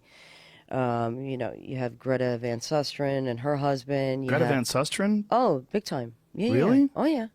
It's on her Wikipedia page that she's a Scientologist. Yes, and her husband, too. But it seems like they have a giant staff. They have a lot of people working there. Those people work for free, baby. Those people sign billion-year contracts, and they get paid $15 a week. No, I'm not kidding. I'm not being funny. Billion-year contracts. I'm not being funny. No, I know you. Oh, okay. And they get paid $15 a week, and they work from the moment they get up to midnight. They work astronomical hours. These are called Sea Org members. I'm not talking about average Scientologists. And explain to me the Sea Org, because was that established when L. Ron Hubbard was evading taxes? So yes, he got and on he a was boat? on a ship. Yes, and he created this ship called the Free Winds, and whatever ship that's not called the Free Winds. It is called the Free Winds now, but that's where they deliver the highest level of Scientology there, OT8. So when you get to OT8, you got to get go on to a the Free boat. Winds. But before that, I don't know the name of his boats, but I think it was called the Apollo. That was a part of Going Clear that was hilarious when, who was it? One of the writers or one of the Paul Haggis? Yes. Yeah. When he received like the highest level shit. That wasn't even the highest level, Wasn't Joe. even? That was OT3. Really? Yeah. And when I read it, I literally, you have to go into a secure room. Talk us through that. Okay, What is so that first like? of all, you have to get invited. You have to get an invitation. So you'd been Scientology for years. You'd spent a ton of money already. Ton of money. And you're like, God and by the damn way, it, most this is it. By the way, most Scientologists don't even get to this. Most don't. Right. Okay. Yeah, because you have to be wealthy to get to this. Not only do you have to be wealthy, but a lot of times what they do, the new scam is you got to go, you get to a level and then they go, oh, we messed that up. You have to go back down at your expense. Right. You have to redo that part. You were talking about that on your show. Yeah. Yeah. So. And they rewrite some new thing. Yeah. Now David Miscavige rewrites things and says he found it in a vault somewhere. And like we all believe it, baby. Honestly, right. We all believe it because we want to believe it. So, talk me through. So you go through this rigorous. What level did you get to? OT 5. Ooh, you got close. Yeah, I got close. I got to to get to this advanced level. It's called advanced levels. Okay? Right. You are put through the ringer. They go through every folder. From the moment you walk into a church of Scientology, they have folders on you. So everything you've ever said is written down and videotaped. Okay, so they get your folders and they cull it. They go through it. Okay, and they go through every transgression. Are you still humping your pillow? Are you still a nasty asshole to your mother? Like they go right. through everything. Are you still connected to this person who said something bad about Scientology 20 years ago? So they make sure that you're eligible to get the advanced data. And where do they bring you? Okay, they to bring give you to some, a room. Where is it at? It's on L. Ron Hubbard Way in Los Angeles and Fountain. It's so called AO. How nervous are you? Are you freaking out? Oh my God, I can't believe this is happening. Finally, all this shit I've put up with all my life is finally going to be answered. all my questions of life are going to be answered in this moment. And you realize this is the moment you're going to get the sacred documents. So my mother, so because I'm a celebrity, they let my mother come in, and she was also higher level than me, right? So imagine I'm in this like double, like, so you go through one door and then security, and then you got to get the lanyard, you got to get like clearance, you got to go take a picture, you've got to sign documents to say if I ever reveal this, it's going to be $100,000. You know, you don't ever get to read any legal document that Scientology gives you. So you just sign things, you know, they say sign here, sign here. It's like today, what you did here. So I don't know, I could be married to you, as for all I know, what I signed today. I like how you shook your head no. You don't need to shy. Okay, so you know comedy. You don't deny, Joe, so I don't know why you keep denying. That's how you step up comedy another notch. Got it. You deny. You just go, no. I didn't get the memo. Oh, okay, so that's what we're doing now? Yeah. Oh, okay, got it. So the... okay, so you go into the room, a secure room. You got a lanyard. They take your photo. You sign the documents. Well, they give you a folder. You have to get a briefcase that only you know the code to. A briefcase? So you go up to the window, to the AO window, and you hand them your briefcase. They scan your briefcase, and they put the materials in the briefcase, and they close it. They turn it back to you, and you lock it. Then you attach the briefcase to your body. I'm not fucking like with a handcuff? No, like with a little clip. Like it has to be... Has to be physically connected to you. Right, so when you go pee, you have your briefcase coming with you. Correct. Right. Okay, so you get your briefcase. They go down the hall and use your thing, and you're going to be let into one door, and then you're going to go into another door, and then you're going to go into the course room. That's what it's called. So you go into the 3 doors, or 2 doors, whatever it was. You sit down, you open up your briefcase, and you read the material for the first time. The answers. So my mother's sitting there in front of me. Okay, she's so excited. Understand that, like, this is what you want for your kids. Like, you're like, they're getting up the bridge and they're getting the answers to life. So when they come back next lifetime, they're not going to forget everything. They're not going to be as fucked up as they were when they were, you know what I mean? Right. Like, it's really a proud moment, you know? And so my mom's sitting across from me like, so excited. And I'm reading this, that my body is made up of other beings. My body, my whole body, my thoughts and everything are mixed in with these other beings that compose my body. Okay? Mm-hmm. Are you following me with Yep. this? What's your understanding of it? Your body's made up of other beings. Right. Everything. Everything. My thumb Your is nails composed are of other beings. Your hair maybe is other not the beings. nails because they're acrylic. Okay. Your skin is other beings. Your eyes are other beings. Everything. Okay. Like just here, just right. in there, just. Mm-hmm. My thumb is a person, is a being trapped into this body. Mm. Okay, so I read this, and the supervisor comes over and he goes, "Do you understand? I want you to draw it out. I want you to draw it out." So the supervisor has access to this information. Yeah, he's standing there to make sure, right? So I go like this, Joe. I right. go, I don't you draw know. a little person. Okay, I go, there's a bunch of beings on me like that, and I give it to him like that, and he goes, "Start again. I want you to read it again, and then I want you to draw another one." So I go, okay. So I did all this, you know, and I literally did this, Joe. I made circles on every part of my body. So for people that are just listening, Lee's drawing a stick figure, and she's drawing little circles all over the stick figure. Right? Right, okay, right. Now these beings were like from 75 trillion years ago. They were put in volcanoes and blown up and packaged and overlord. And anyway. Are you freaking out at this point? I look at my mother, who's sitting. Now, the supervisor's standing over me, so I go, "What in the fuck this? What is this?" And she's like, "Isn't it amazing?" So your mom was in. She was Your buying mother's it. OT8. Right. I go, your mom's OT8? Yeah. Your mom's top of the food chain? Yeah. Not only is my mother top of the food chain when it comes to the counseling side, my mother was top of the food chain when it came to administering Scientology, which is very rare. She was what's considered a high-trained auditor. But she hadn't read this stuff yet? Of course she read it. She was just there to see my excitement. Oh, I see. Okay. She was just there as a spectator to see her daughter receive the answers. Right. But you were super skeptical. Right. Tell you. Right. Supervisor comes over and he goes, "What don't you understand?" I go, "I understand it. I don't love it. Like, I'm not happy." I go, "I just got to tell you, I'm not happy with this is what it was." And he goes, "Well, you don't need to believe it. You just need to do it." So that's the answer that's given to you. You don't need to believe it. You just need to do it. So then you have to go and audit this. You have to go and do it on yourself. Talk to these beings on the meter by yourself.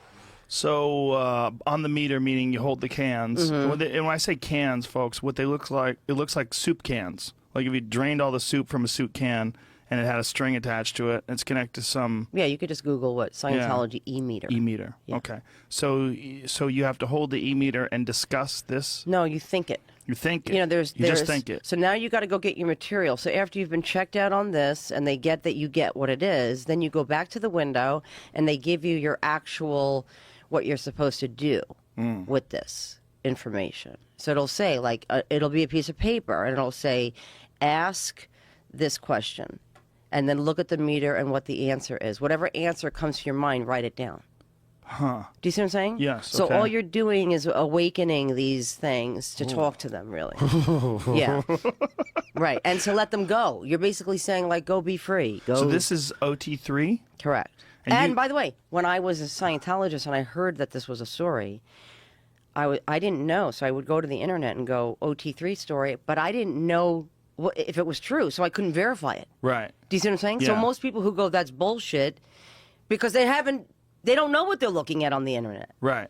There's no one to verify it with. So if I went to my mother, let's say before I got to this level, you're told to lie to people. Oh, you can't tell people what the answers are because they're going to get pneumonia. They get pneumonia? Literally will die. Okay, So a lot of times when I lied to the press and then they confronted me on it and said, why'd you lie? I was like, I had to save your life. I mean, I can't. I don't want to give you cancer.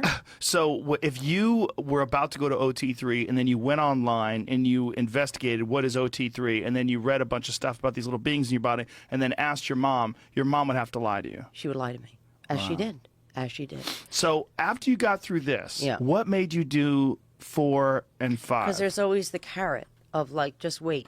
Okay, it'll and make by the sense. way, here's what they do. They set up that you're the auditor now. So you're auditing these things in your body. You're now the boss. So they tell you, get your hat on. Like, it's your job. You don't need to believe anything. You just need to audit them. So you need to do your job as an auditor. That's what they're called, auditors. People who are the ones who take you into session in Scientology. Right. So you feel like you're in a leadership role. So you're doing these things a favor, you know? And you're like, well, maybe it's true. I don't know. I mean, I do sometimes hear voices, you know? Like, you know, you have a moment with yourself and you're like, I might be really kind of crazy.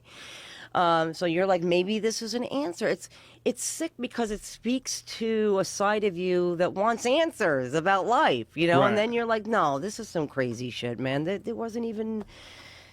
people, what? No, you know, it listen, you believe what you want to believe at the time. Right. So does it feel to you at the moment like maybe if you just keep going, It'll all get the better. pieces will fall into place, Yes. then it'll make sense? Yes. It's like, And- I'm confused now, but if I contemplate this and I really Right. think it over, eventually I'm going to receive enough information where Correct. this is all going to be like, oh, Right. I was a fool. I didn't Right. understand. Right. So, Right. for example, one time I had talked to a friend about it. I said, you know, I heard something about some Xenu shit. She Xenu shit. pulled me into Celebrity Center so fast, into a secured room, and she handed me my ass. She said, don't you ever say that word outside a secured room. I'm writing a knowledge report on you. She said, I'm writing a report on you. Swear to God. You never say that word out loud in a room that's not secured. Okay? And never say it Wow. again. So she wrote a report on A me. knowledge report. She wrote a knowledge report on me. I got sent to what's called ethics, which is like the Justice Department of celebrities, of Scientology. And they said, they brought me into another secured room because they have to get somebody who knows this information. And they said, never, ever say this, never confirm it, never deny it, never give that information out ever. Just never discuss it. Just say, I've never heard of it. You sound crazy. Wow. And that's what we all say. You sound crazy. Or, you know, properly done, you get it. You know, like, you'll get it if it's properly done. Those people didn't do it properly. That's why they didn't understand it. Do you see what I'm saying? There's a line that you cross, right? Yeah. Where, like, this is my life, this is Scientology, this is what I believe, and then you cross this line, oh my God, this is bullshit. Right. That line, that bridge that you cross in your mind is a very distinct transition. So what was that like? Like, what is that transition like? Like, what is your hard. life like? Well, now, Once you did, how long ago did you leave? July will be 4 years. That's it. Yeah. That's not long. No. That's really recent. Joe, and I'm still, finding myself. I'm still like, who am I? What do I believe? Right. Am I some bullshit? Am I a person that, like you're saying, loves to fight? Because I don't want that. I don't want to be that person who loves to fight just to fight. I want to be on the path of being righteous. I want to be who I really am. And who I really am is sometimes an asshole, Joe. Sometimes I have a horrible temper. I'm like sometimes I feel like I'm like an old school mafia person stuck in a female, like I have really extreme thoughts about life. And I'm finding who I am. I'm finding out what I really believe, because a lot of times I don't know. I go, do I believe in that? Don't I believe in that? I was taught that everybody who smokes pot is evil. Do I believe that everybody who cheats is evil and horrible and just lost? Do I believe that other religions are lost? Do I believe that everybody needs, I'm searching. So you have to reevaluate your entire belief system now. Everything. And it was a big part of my day, remember? It gave me a mission. It gave me purpose. And that's what I hear a lot from Scientologists is, ex-Scientologists, not just hearing their pain of losing their families and everything they've ever known, but not having purpose. Right. When you wake up every morning. Like, we have purpose, Joe. We have kids. Yeah. Thank God for them. But it was so much bigger.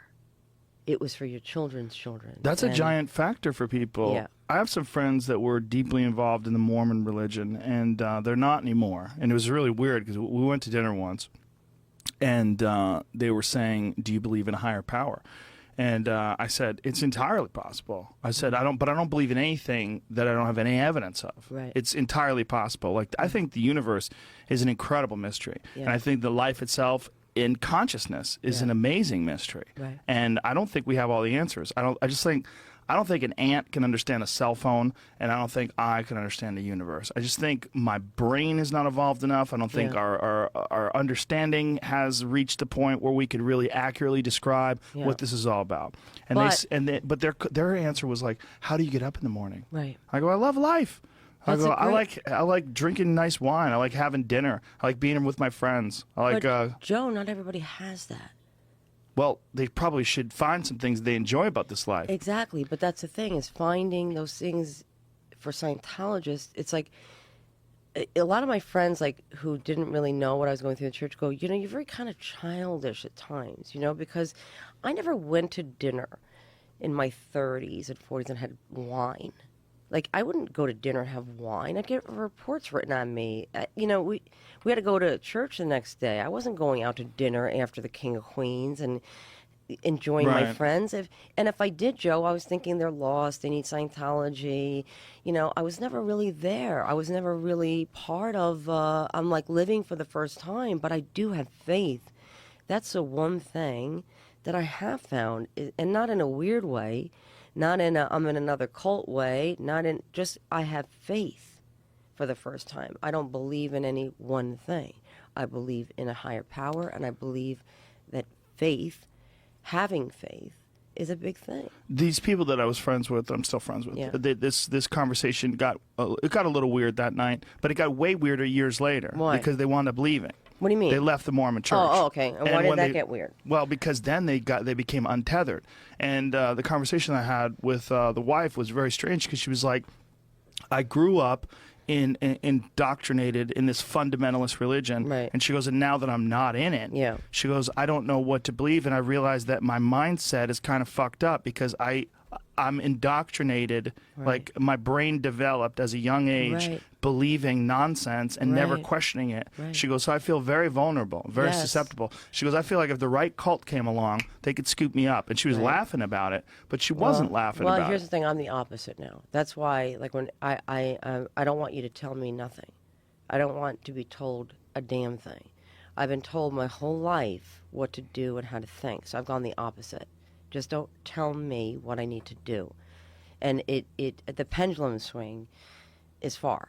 You know what I mean? Like even going to the DMV, when they go, you need to stand there. I don't need to stand anywhere. Like I don't need. Guess what? I don't need my license renewed. And then I'm that person. I will Right. destroy my whole day, and get a ticket because I don't want to be told what to do. Don't talk to me like I'm, your child, and don't talk to me like I'm very much that way. You should have shorter nails. I don't give a shit what you think about my nails. I want them that they're slightly longer than average because it's purposeful. And when I don't want them anymore, I won't have them. But that's just a small scale. Right. But I don't want people telling me what I should think anymore. And let me find my way. I'm going to make mistakes, but I want to find my own way. So you're sort of reestablishing your own personal sovereignty. And I don't know what it is, Joe. Like I said, I'm going to piss some more people off, I'm sure. And I'm going to make a lot of mistakes. I'm going to not be the perfect person people think I am or want me to be. But I got to make mistakes. That's how you learn. I wasn't able to learn. Right.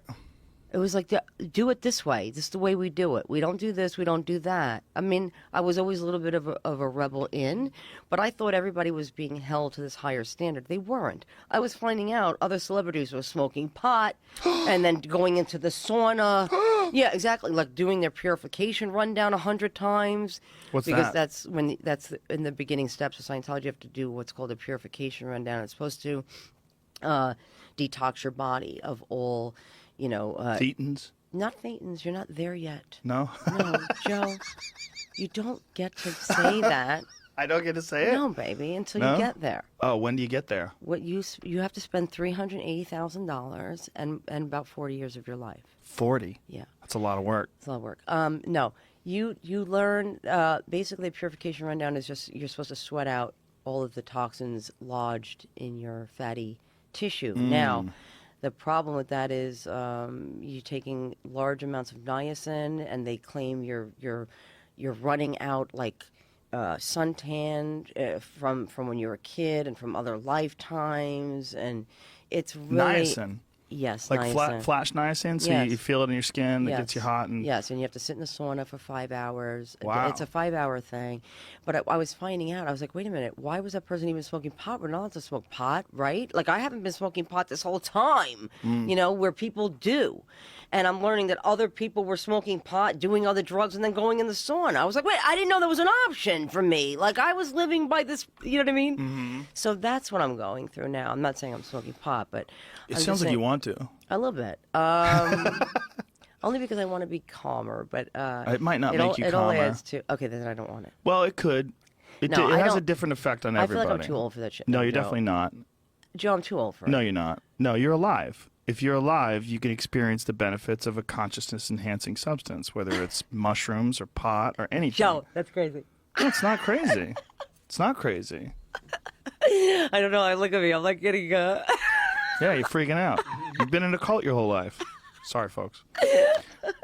How That's the okay. fuck? Nobody in Scientology, other than the people who are going to attack me and you, are listening to this. Well, even the people that are going to attack you and me, I No I one's feel gonna bad attack for us. them. I feel bad for them. I feel bad for anybody that wants to attack anybody for their beliefs or for talking about stuff.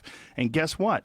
If your religion or your belief system is so easily destroyed that someone can have a disparaging opinion about it, and that Right. threatens you to the point where you want to attack that person, you're doing something wrong. Right. You're leading your life wrong. Right. You're on the wrong path. There's a lot of people that have different opinions about a lot of different things. Right. And it's one of the more interesting things about life. Right. Like, you don't like coconut water. I fucking love coconut water. horrendous. We're allowed to. You don't. yeah. You like cologne. I think it smells like shit. We're allowed to have different opinions. Yes. This is one of the beautiful things about life. Yes. People like different kinds of music, different styles of art. They Yeah. like different kinds of houses and different landscapes. Yeah. It's one of the things that makes people interesting. Right.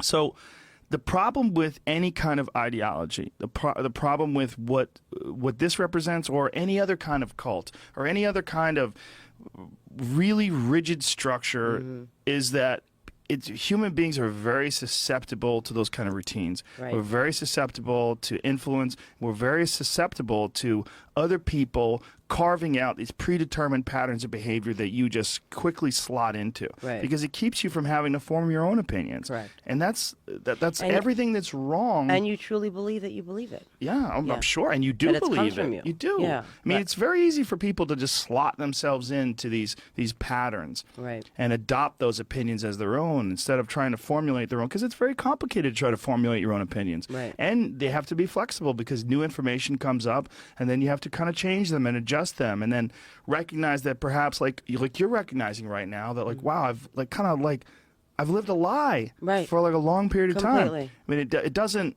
discredit you as a human. It doesn't, I mean, and it's very brave of you to discuss that openly, because it gives people that are listening to this the same sort of understanding of these thoughts that are in their own mind, whether it's Right. because of whatever religion, fill in the blank. And that's the other thing about this. How the fuck do they have tax exempt status?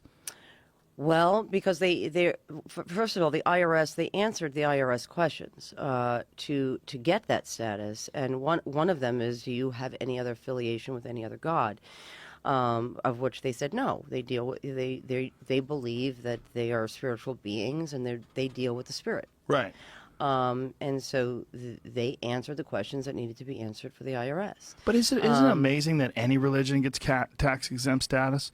Like, all of them are ridiculous. Well, I don't want to make a comment about other like bona fide religions, because I don't like. Do you think some of them are bona fide? Well, yes, I do. I'm going to tell you why. I mean, honestly, Joe, you have to really make the distinction between an organization that takes your mind hostage from the minute you walk in that you are required to be there 2.5 hours a day, that your eternity is at stake, that the planet, every man, woman, and child on this planet, their lives are at stake with what we do in Scientology. Don't you think the people who are like super hardcore fundamentalist Christians believe that? You said fundamentalists. Okay, so Right. I'm not talking about that. What I'm talking about are what I witnessed as a child with my grandmother. My grandma lived down the street from her church. We would walk in on the way to get, sausage and meatballs and things she needed to make her sauce. And she'd go in and light a candle for her friend Connie, or she'd go in and light a candle because I lost my ring, or she'd pray to this saint or that saint. And when I was scared at night, she would say, pray to this person, pray to, do your cross, and God's going to protect you when you sleep. And here's your angel, and, here's your little cross. She would give me little, the saints on the necklaces and stuff. Mm-hmm. And she'd say, and I believed for that night that saint was protecting me, or that God was protecting me. And those moments, gave you comfort. It gave me comfort. And so that's what I tell my daughter. I don't want you to believe in anything, although I did baptize her as a Catholic.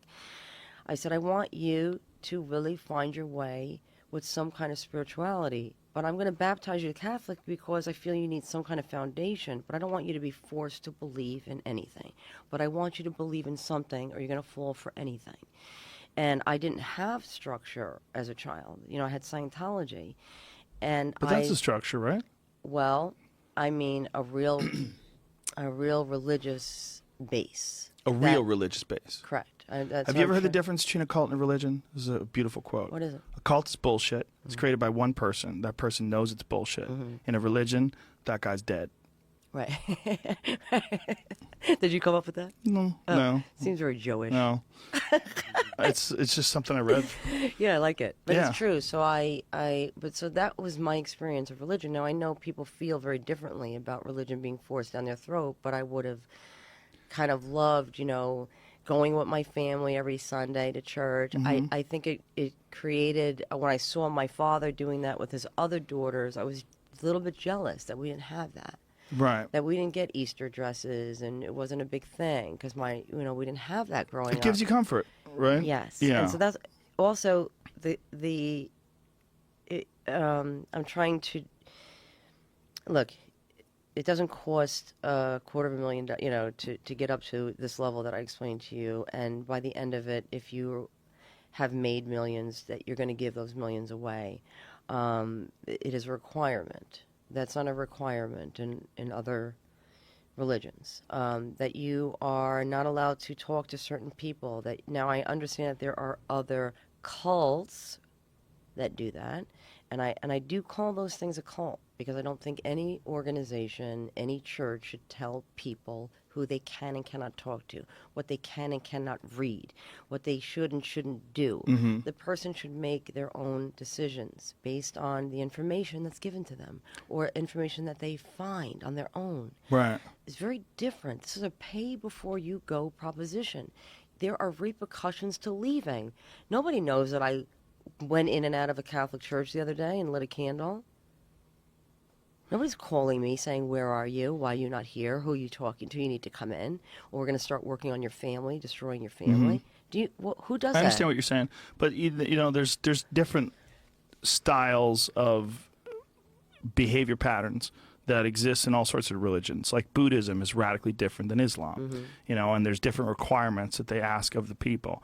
And a lot of it is based on the environment that these religions were established in, based on how long these things have gone on for, whether or not the people that are a part of that religion have gone through the Enlightenment, like what different factors played a part in what standards they uphold today and what make people.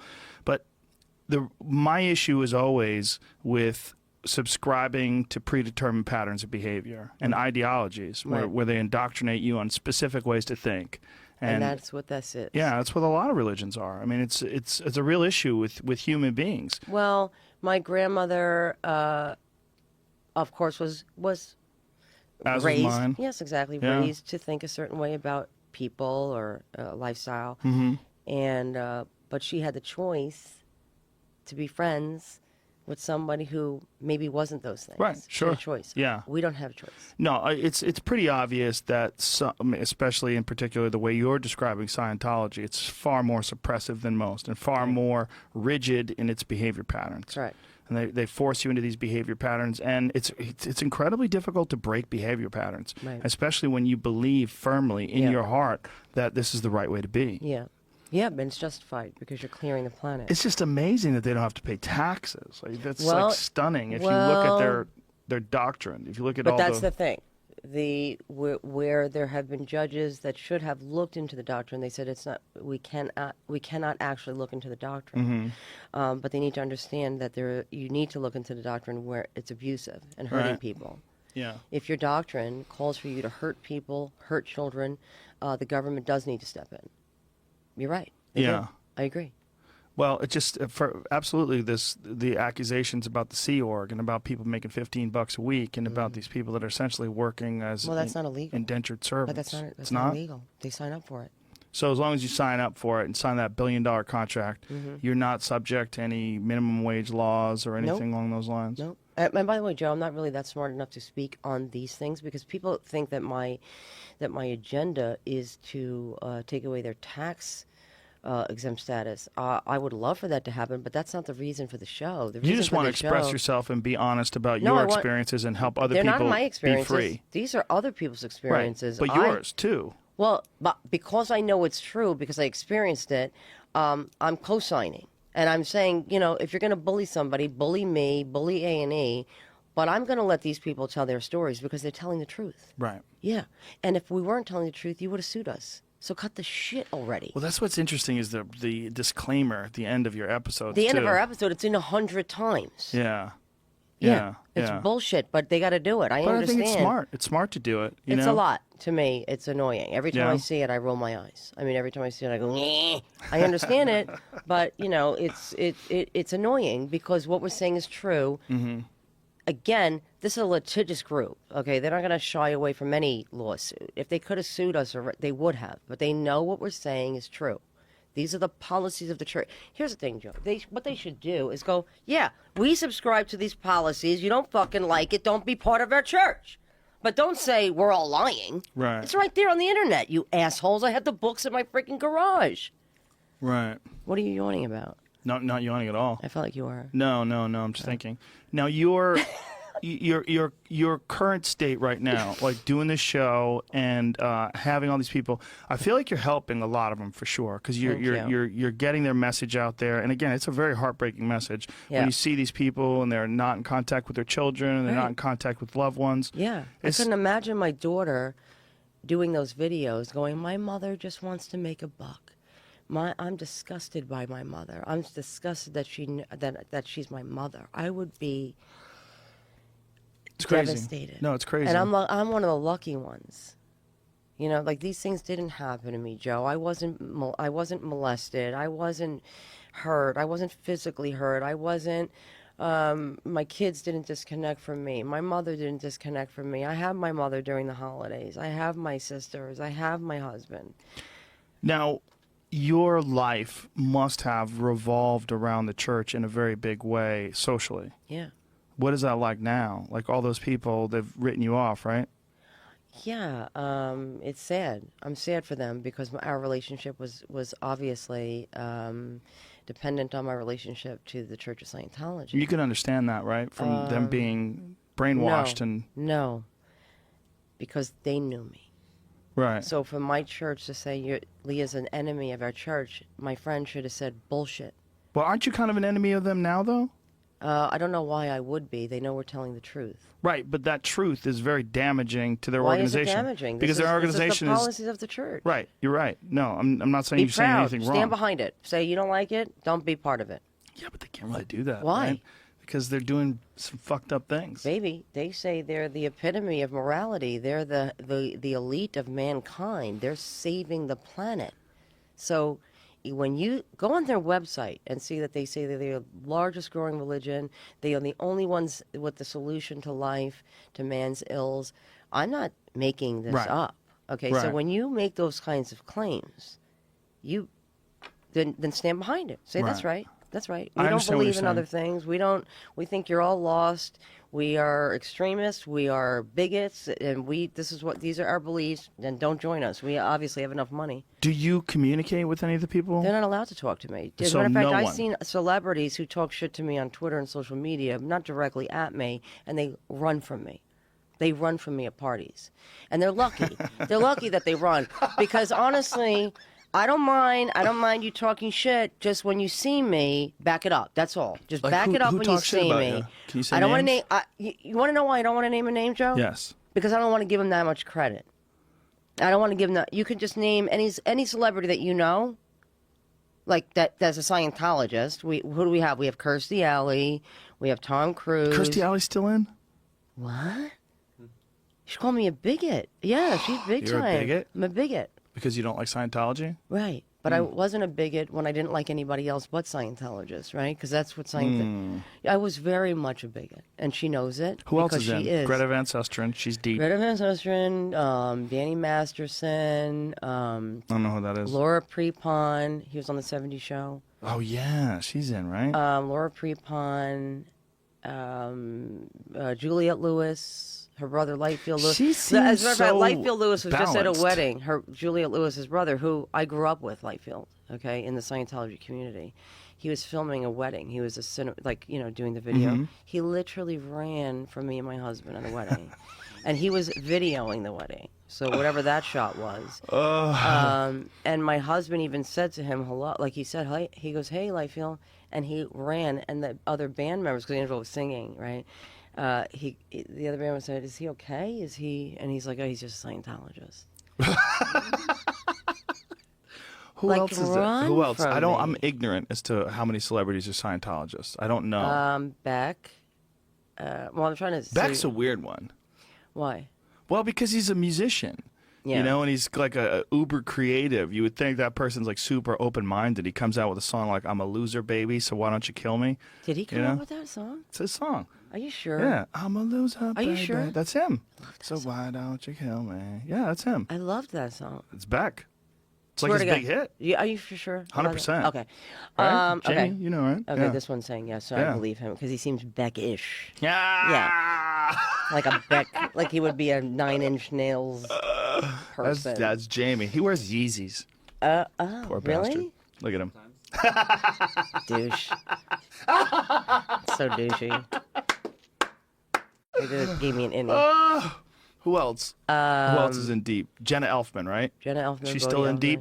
Deep. Whatever happened to her? She had that big show. Like, I don't know. We all go up and down in our careers. You know, that's the thing Right. too. Is like I love how the church tries to measure. Like she's an actress, past her time. I was like, oh. The church says but that? oh, yeah. I was on my website. How's anyone past their time if you're still alive and acting, right? I mean, Yeah, I was famous Betty enough, White's not past her time.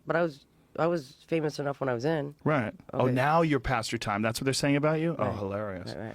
That's adorable. And by the way, you can't measure people. Like we have an up and down career. That's our but I don't need to work. I want to work. I love what I do. I love acting. I love making people laugh, but I don't need to do it. Right. You only need one solid hit in your life. You know that. Right.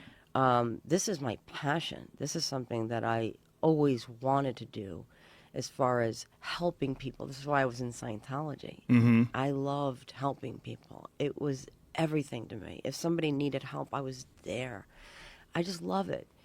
That's why I know, like, to talk shit about these people, I know in their hearts they really believe they're helping. Even attacking me is helping. Right. So I don't really want to call these people out like this specific person, but at least have the balls to back it up when you see me. So you believe they just have misguided intentions, but As their I intentions are correct, as you Yes. did at one point in time, Yes, too. and So I you're would- uniquely qualified. I would call anybody a liar, a bigot. I would tell the Xenu story is a lie. It's crazy. You sound crazy. What even is the saying Xenu it. story? This is the story. This is how they got to be attached to our bodies. The Xenu story is they got packaged. What is it? You can Google They it. It's fell on into a computer. volcano, or they got dropped into a volcano or something? They got packaged. Like there was a planet that existed like this. It looked like this, and then the Lord Xenu thought that there was too many people on the planet, so he packaged all these people up. Is that and OT8 stuff? No, I think this is OT3 stuff. OT3. And what happens like at OT8? Your mom's out now, well, right? Hold on. Yeah, so hold on. So you are told from the very beginning in Scientology that you have a reactive mind. And so in Dianetics, you are running out these bad experiences that you've had, maybe this lifetime, maybe last lifetime, maybe lifetimes ago. So you're told that you have a reactive mind, and we're going to take it away. We're going to find it, and we're going to take it away. So you don't even know that you have it until you're told you have it, right? So you run all these like things, these incidents. Like you'll get a picture in your head. Oh, I'm getting a picture that I was like a French, I don't know, medieval times, whatever. They're like, that's okay. Right. You don't have to believe it. Just say it. Just say what it is. Yes, and then I was burned at the stake. I was a witch. Obviously, I was in Salem, and I was burned because I have a problem with fire, you know. And you're making up these things as you go. And then you're like, I think I'm making these up. And then there's a policy that says the person's going to say, by Elmwood Harbor, that they're making it up. But they're not making it up. These are real pictures of real past lives. I don't know, right? Okay. By the time you get to OT8, you're told, okay, so what wasn't true? All of that was a lie. You made that up. But what is, like, what aren't you? So I'm not a body. I'm not a arm. I'm not a this. I was never Louis, I was never that guy that I said. I was never a witch in Salem. I was never. So that's what OT8 is. That you're basically told what wasn't true.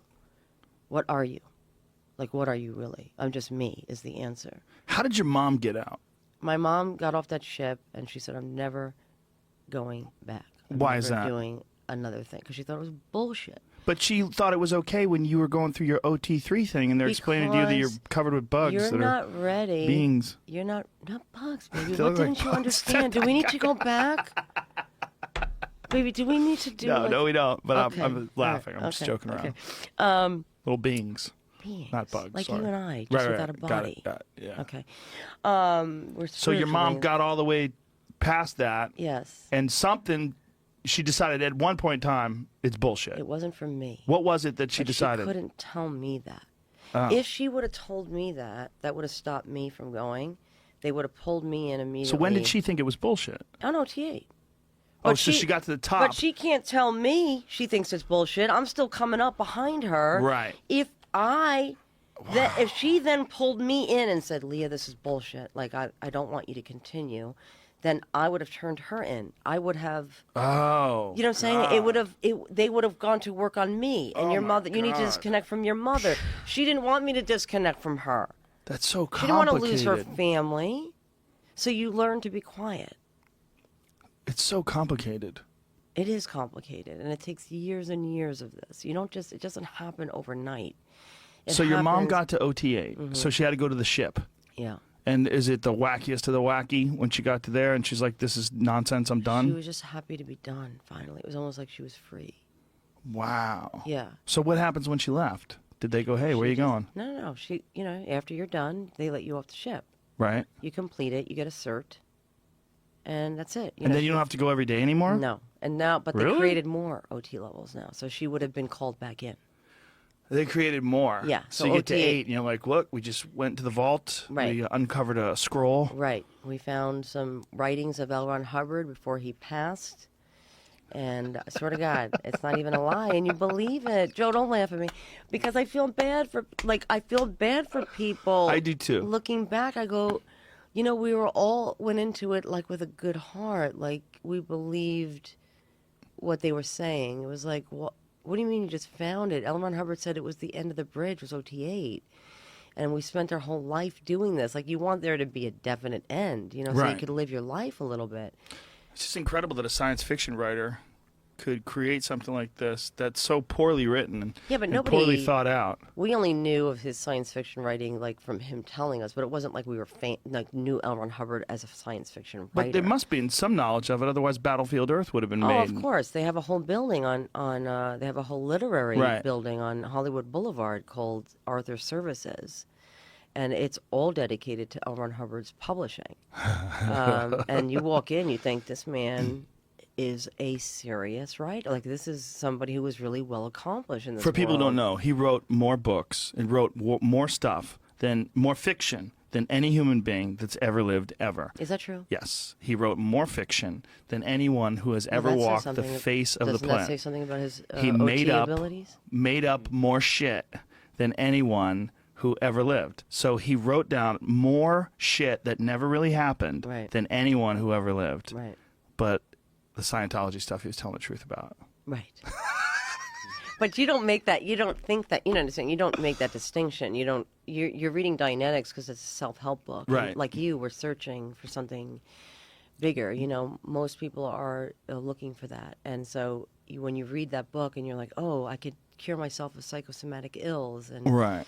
Well, that was a big part of Going Clear. Is Yeah. that it seems pretty obvious that he was going through some issues himself, and he was trying to self-diagnose Well, he himself. cured himself of blindness, he said. So, and you believe it. You want to believe it, Joe. You want to believe, like, I can cure myself of things. I am the cause of my own well-being by my own thoughts, and I don't want this reactive mind. And that makes sense, right? When people say, have you ever done anything that is uncontrollable to you, that is damaging to you, and you're like, yeah, every day. I don't want to make bad decisions. Well, that's because it's your reactive mind. Right. It's beneath you. It's in your subconscious, deep in your subconscious, and we're going to help you find those areas, and we're going to help you to stop making bad decisions. And who doesn't want that? Right. And you believe it. You go from maybe, punching somebody in the face, for looking at you a certain way, to being able to control your emotions. You're like, oh, okay, maybe this is working. Oh, okay, I used to do drugs. Now I don't. In Kirsty's case, it saved her life. So if she believes that it saved her life, it saved her life. I'm not taking that away Right. from her. I'm not taking away your gains and your wins, but don't take away the fact that I'm telling the truth. And don't come from me when I'm telling the truth, because then we do have a fucking problem. Can I Well, say it fucking? seems like, they're a clan, and you are opposing the clan, But they know it's true. Right. So I have listen, if you didn't know it was true, then I'd be like, oh, she's unaware. She knows it's true. So to come from me is kind of crazy. It is kind of crazy, right? Like, what is the predominant criticism amongst these people? They can't say you're lying, right? Yes, they say I'm lying. About they say what? We're all lying, baby, not just me. We're all lying. Any person who's spoken out against the church is lying. We are bigots. We are invalidating their religious beliefs. We are telling them that something didn't help them. Nobody's saying that. If you feel you've been helped, you've been helped. However, you know the truth, and now you have a responsibility. But what they think is, I don't want to have a problem. Scientology helps me, and so that's all I care about. So Right. you don't give a shit about abuses. You don't care that children were being molested and these things were being hidden. You don't care that What people children are being beaten. molested? Honey, if you even just Google what I just said, Scientology and child molestation, you will come upon website after website of people saying, I was molested while I was in the church, and the church did nothing about it. I'm not alleging it. This is what I've read. This is what I've seen. Right. And I've been in. So I hadn't heard that before. Well, you can hear it. You're gonna hear it because people are becoming more and more vocal about what's happened to them. And so, if I seem overly passionate about this subject, it's because I have heard these stories over and over again behind the scenes. I have heard stories of people being abused, children being abused, mentally, physically, sexually, and I'm only me with a show. You know, A&E can't do anything other than just let me tell these stories. Right. So I'm virtually, and Mike Rinder and other avenues that we really can't talk about. I'm trying to do something right by these people. And so the last thing that I want to be bothered with is bullshit from a celebrity who knows that we're telling the truth about what we have already spoken about, but to be interested enough to maybe find out what I am talking about now. Right. Well, the Greta Van Susteren one is really odd because she's a news person. She's supposed to be a television news journalist, right? I mean, isn't that what she does? I don't know. Yes, but why? Why is that? Because I would just assume like you would want your news from someone who doesn't believe a bunch of wacky shit. Well, that in her defense, I mean, who knows what any person believes? True. However. Yeah. The distinction that I'm glad you did make is when you are hearing about abuses, when you are hearing about things that are happening that are hurting people, you then do need to say, I'm aligned with this organization, and so I do need to find out. Right. How long has she been in it? I think most of her life. There's a lot of people like that, right? You get indoctrinated as a child. Always. Yes. Have you received emails or any sort of contact from people who your show benefited and it was the catalyst for them leaving? A lot. No, for leaving? No, yeah. I have. We've received tons of emails of people who said, I'm glad you told me that. I'm glad I watched your show. I am well informed now. I will never step into a Church of Scientology. But what about people leaving because of it? Well, you're not getting Scientologists watching the show. Right. No, but they have shows, right? Maybe, they do have TV, right? You don't have to be on the front. Well, average Scientologists do, but they're not watching shows like this. They'd have to pay for that. Literally, Joe, like you'd have to go in the next day and pay to have your own interrogation and punishment handed to you for watching a show like ours or going clear. After a while, you just go, I don't want the punishment. Especially if you believe that I am the devil. If you believe that I am a liar, that I have crossed over to another side, that I'm not to be listened to, why would you support somebody who is talking shit about you and your faith or your family and people you love? Would you go out of your way to listen to them? Maybe. But the average person doesn't want to seek out things that they think are damaging to them. What kind of blowback have you received from this? Like, and what kind of blowback is a guy like Paul Haggis or Lawrence Wright or any of these people? Well, Paul had to watch his family go on his hate website that the Church of Scientology created and watch his family talk about him, disconnect because they're still in it. Because they're still in it. Disconnect from him, as every single person who's been on the show. They've been followed. They've been harassed. They got PIs following them. They have people showing up at their jobs. They're getting mail all of a sudden. Like people who don't even have never stepped into a church are getting mail connected to me. Mail at their house. Do you know what I mean? Like, have never stepped into a Church of Scientology. The girl does my eyebrows. She's like, I don't know.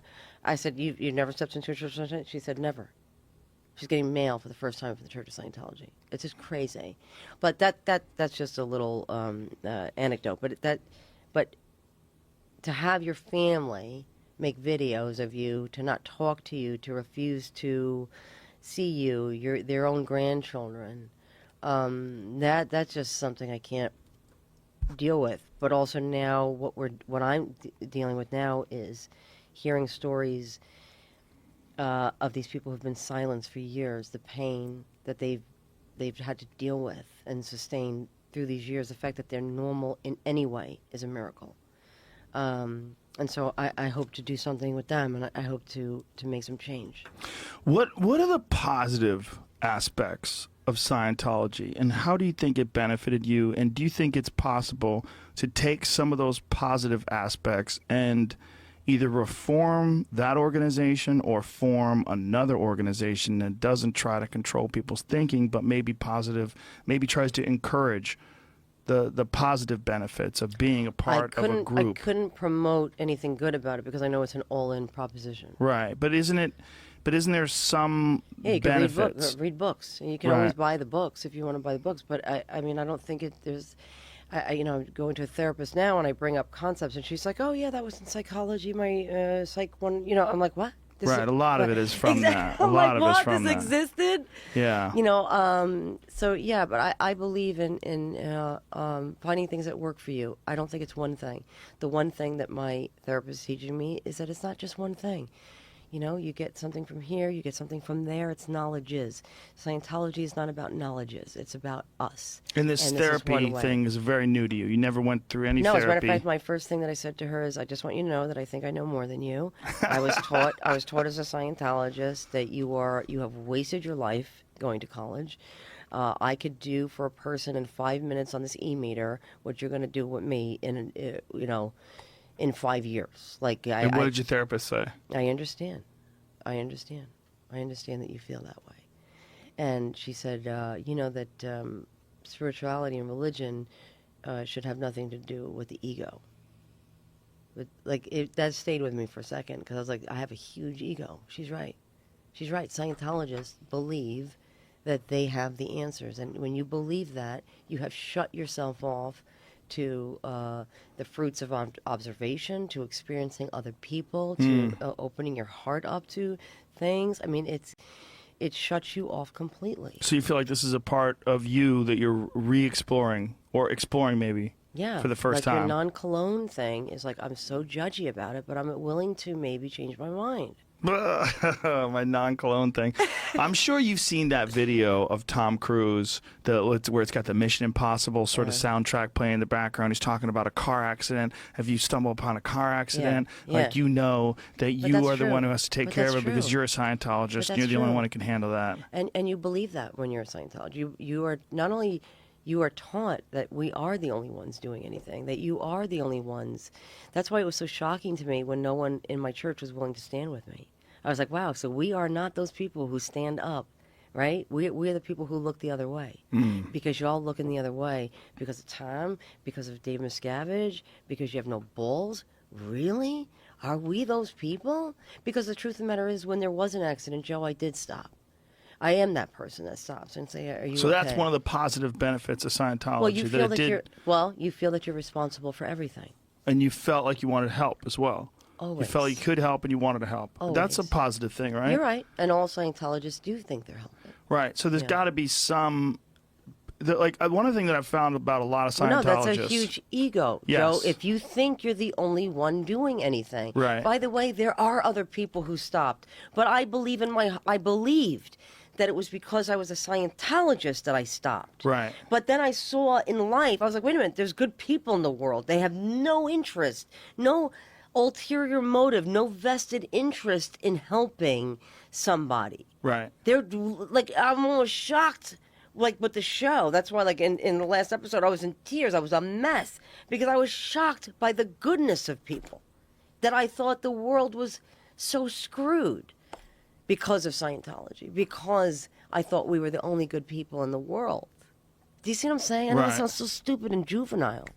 It doesn't, though. It completely makes sense. And honestly, from someone who's lived their entire life indoctrinated in that ideology, and you've only been out for 4 years, you're showing a remarkable amount of self-insight and a remarkable amount of ability to examine the flaws of your past thinking. And current. Yeah, and current, yeah. Because every day I'm like, that's really messed up, Leah.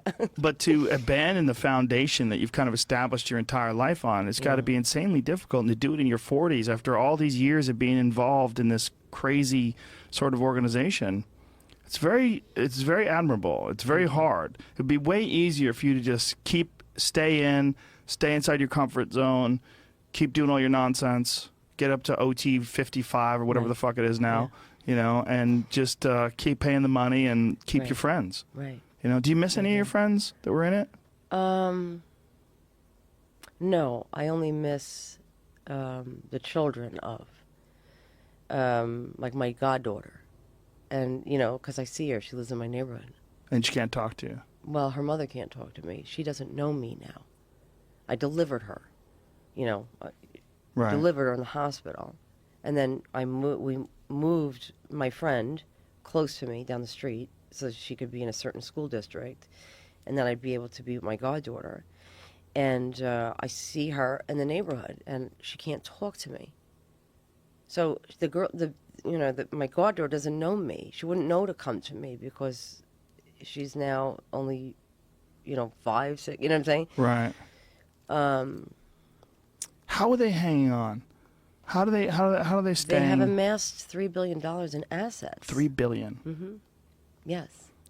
And so it's going to take a few good men and women to stand up with us and get interested. You know, like I said, there's been a few public figures to publicly come out. You're now one of them. Conan is another one, and Bill Maher. Like, there's some people with some balls that are willing to say this is bullshit and we should be doing something about it. The world at large is supportive of me and the people who are contributing to the show. Amazingly supportive. Social media has been amazing to us. And as well, A&E, very brave to do a show like this. This is the first time of its kind. I mean, a series about it. It took some balls on their part. They pussied out with disclaimers, but okay. I think they probably had to do that for their Joe, lawyers. you don't need to defend them. So I think more and more people are coming out. More and more people are being supportive. But we need more people in the public eye to say this is enough. We need to do something about What has it been like doing press for this and promoting it? Like, what have been the varied reactions from people that you've had to talk to? It's not been varied. It's been very supportive. I'm beyond touched by it. Like, beyond, I didn't know what I was going to get. I didn't know if I was going to get people who were going to, kind of walk the line and go, well, I don't know. I mean, Right. the one problem I had was with Dan, because I felt, Dan knew enough. Dan was provided with enough. We've talked to him enough. Dan Harris, from 20. Oh, right. I mean, like, he was, well, I was like, we can't be impartial about things we shouldn't be impartial about. Like, come on. There's certain Right. things in the world you need to stand up to, right? And I want people to feel that power, whether it's this cult or other cults or a political party or agenda. Like, I feel people have the power to do something. I think that's becoming more and more evident. And I think people need to start standing up for what they believe in. They can do something. And we get asked that all the time. Like, what can I do? I say, call your congressman. Call them and say, I want you to look into this. I want you to do something about this. If you're a lawyer who could do something, you should contact us. If you're somebody who has knowledge of something that could help us prosecute, you need to come forward. Because a lot of the stories that we told, the statute of limitations on these abuses have already passed. And it's their words against, 100 others. Like, let's say we walked in right now to that base that I was telling you about. Most of them wouldn't leave. They don't know what's going on out here, babe. They don't know that what's they're being told is not happening. You know what I mean? They don't know. Right. So I would love to do that. I would love to walk into those gates with the FBI and say, hey, you all who want to come with me now, and we're going to take care of you. And I've asked Mike Rinder that many times, and Mike's like, they won't go with you. I'll stand there and say, what are you talking about? You know you've been beaten. I beat you. You beat me. He beat you. You beat people? You know what I'm saying? Well, yes. You got to beat people? He had to rough some people up, and he admits it in the show. But not you. You didn't beat anybody. Did you have to smack anybody around? Do you mean in general? Because I did. On the show. I've been into a few fights. Like, Have like you? in clubs. You've been in fights in clubs? But you don't drink. Well, I did drink, Joe. You did bad things while you were in the group? I did, Joe. And you got lit up and out. cracked some people? Yeah, but that's because I'm from Brooklyn. I blame Brooklyn. Blame Brooklyn. I'm kidding. That's strange. I'm kidding. I don't blame anybody but myself and my bad attitude. But did they ever make you smack anybody or anything like that? No, it's not about smacking. It's about. But he had to do that, having right? He had to beat people? David Miscavige, this is what they have said, and they've said it under oath. David Miscavige, under his direction, has, and they have admitted to that. But where they admitted it, there'd be 20 people who said they're lying. Now, is this like a punishment thing? Like, are they flogging these people? It's they had a policy called overboarding when the ship was where the Sea Org lived, and they would overboard somebody who was out of line. So throw them overboard? Correct. And so now... So you toss them in the water? Right. And so now you don't have overboarding because you don't have ship, right? But when you toss them in the water, they pull them back out? Or fuck you, yeah, I'm sure swim they to threw them shore? a line. I'm sure they threw them a line. I'm sure, yes, they got back on the boat, but it was a form of punishment. It was called overboarding. Yeah. Yeah. Now they've just assimilated that to be like, we don't have a boat, so we might as well crack him in the mouth or break his finger. They don't have a boat anymore? No. Well, they have the Free Winds, but they don't have a Sea Org ship like they used to. Now they have bases, like Celebrity Center. I don't know. Celebrity Center, they have the Mecca. Seems like a big factor. Like, what happened to the boat? Why are you obsessed with the boat? Because I feel like that would be a cool thing to own. Own the old Scientology boat. Go on parties. No, this is where they told the people about OT6, right in here. Okay. Do you remember when I said that there was the Apollo? Okay, Joe, do we need to... There was a boat. That's what started the Sea Org. No, I understand. That was called the Apollo. Yeah. Where they give OT8 is called the Free Winds. They still have that. That's a different boat? Yes. Okay. That boat's still around?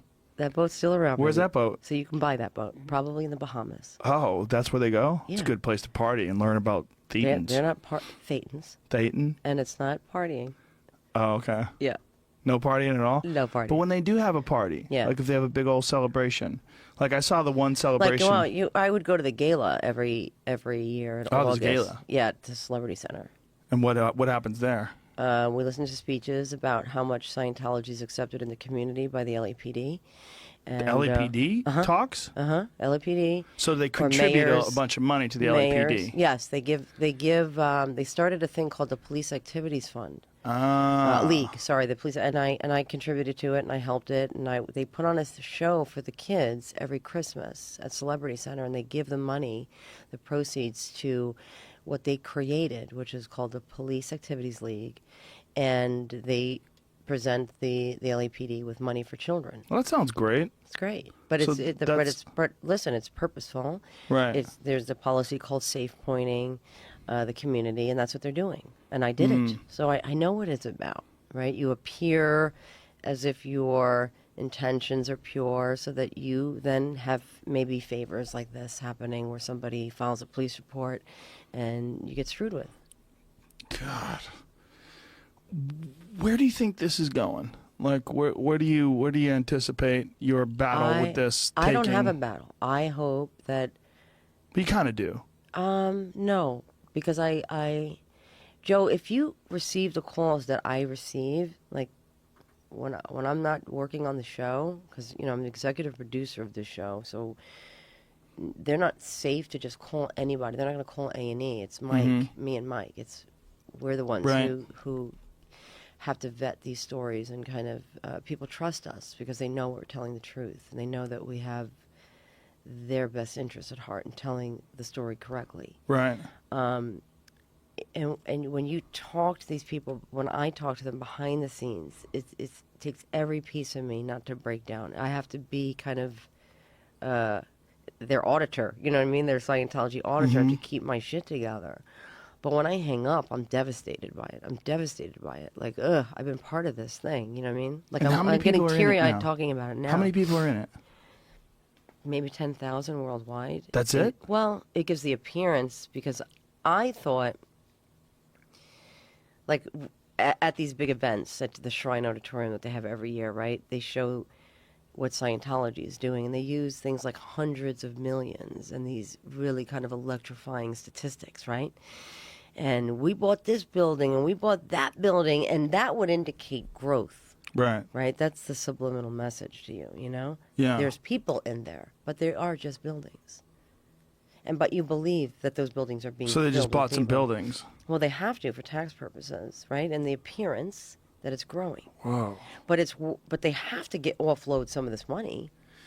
Do you have an end game with all this? My end game is just to tell these people's stories, to validate that their pain is real. I'm not going to let the church bully them or Scientology bully them into believing that they made it up, that they're out to get money or fame. You don't make money doing this show. Right. You know, I'm not saying. And how long are you doing it for? Like how many? I don't know. How many episodes have you done? We've only done 8 and then 2 specials. You know, like some, the Reddit specials that we've done. But, there's a whole other, there's a lot of stories to be told. I didn't even scratch the surface. So how many stories are we going to tell? I don't know. What's my end game? My end game is that these stories get out there, that people get incensed enough where this church, well, I guess I have to call it a church, this organization is held responsible for the things that they have done. And they stop destroying families. I mean, there's so many tiers to it that I don't know where it ends. I don't know where it ends. But somebody, so there's no plan as far as like how long to I don't have a plan other than you're going to stop hurting people. That's it. You're going to take some responsibility for what you've done. These stories are real. These are not liars. People don't say they were hurt and molested. They don't go on television for fame. They don't get money from doing that. They don't get money from doing that. Who wants to go on television and say, I was coerced into getting an abortion? And who does that for fame? Really, Joe? I was hit. I was abused. I was sexually molested. I allowed this to happen. These things are not easy for people to admit to. Right. You think it's easy for me to say I was, I believed in this my whole life? That my mother believed in it her whole life? That my stuff, we gave our life to this thing. Well, you're very fortunate. Your mother made it out too. So fortunate. God, I've been here a long time. I should go. Yeah. And I'm sweating now. That's okay. We'll wrap this up. But you know how I feel about sweat. Like, I can't even wait to get the shirt off. You don't like sweat? Well, depends. I mean, I do like sweat, but I don't like it when I'm dressed. Okay. All right. You like naked sweatiness. Congratulations on that. Yeah. With clothes. But no, I think you're very brave. And I think what you're doing, not just it's like what you're doing with your show, but the way you're admitting your own personal demons and the battles that you're having with your own mind, trying to sort of reformulate your view of the world and figure out who you are. Thank you. I think you. It's very important. And it's thank you very important for people to hear. Thank you, baby. And honestly, I really thank you for having me because it doesn't come without some repercussions to you. I'm sure. But I want you to know that I appreciate it. I really do. Listen, my pleasure. And let's say hi again and not over some wackiness like this after all these years. Joe, it's been funny. I haven't seen you in so long. I got to tell you, the 7 minutes before we started this, we had a very funny conversation. It was very funny. No, seriously. Would you talk about it on the air? Would I? We're not for going to sure. do it now. No, yeah. Oh, yeah, for sure. But I think there's something there. I don't know. Okay. There's something funny about what we were talking about. Yes. And everybody's going to say, what was it? What was it? What was it, Joe? Smells and things. And Oh, smells and things. periods. Good night, everybody. Leah Remini, your show, when is it on? Well, it's done now. Yeah, but what? I think you can see it online Yeah. at A&E. Well, it's on A&E all the time. But they show it constantly. It was on just a couple nights ago. yes, and I'm so glad. Yeah, they're airing the shit out of it. Yeah. So, if people want to follow any of this, is there a website they can go Yes, to? I think they can go to A. God, I should Just know these A&E things, website? right? They'll find it. Google Okay. it. Google it, folks. Thank you. Thank you very you, much. baby. Bye, everybody. Was that good?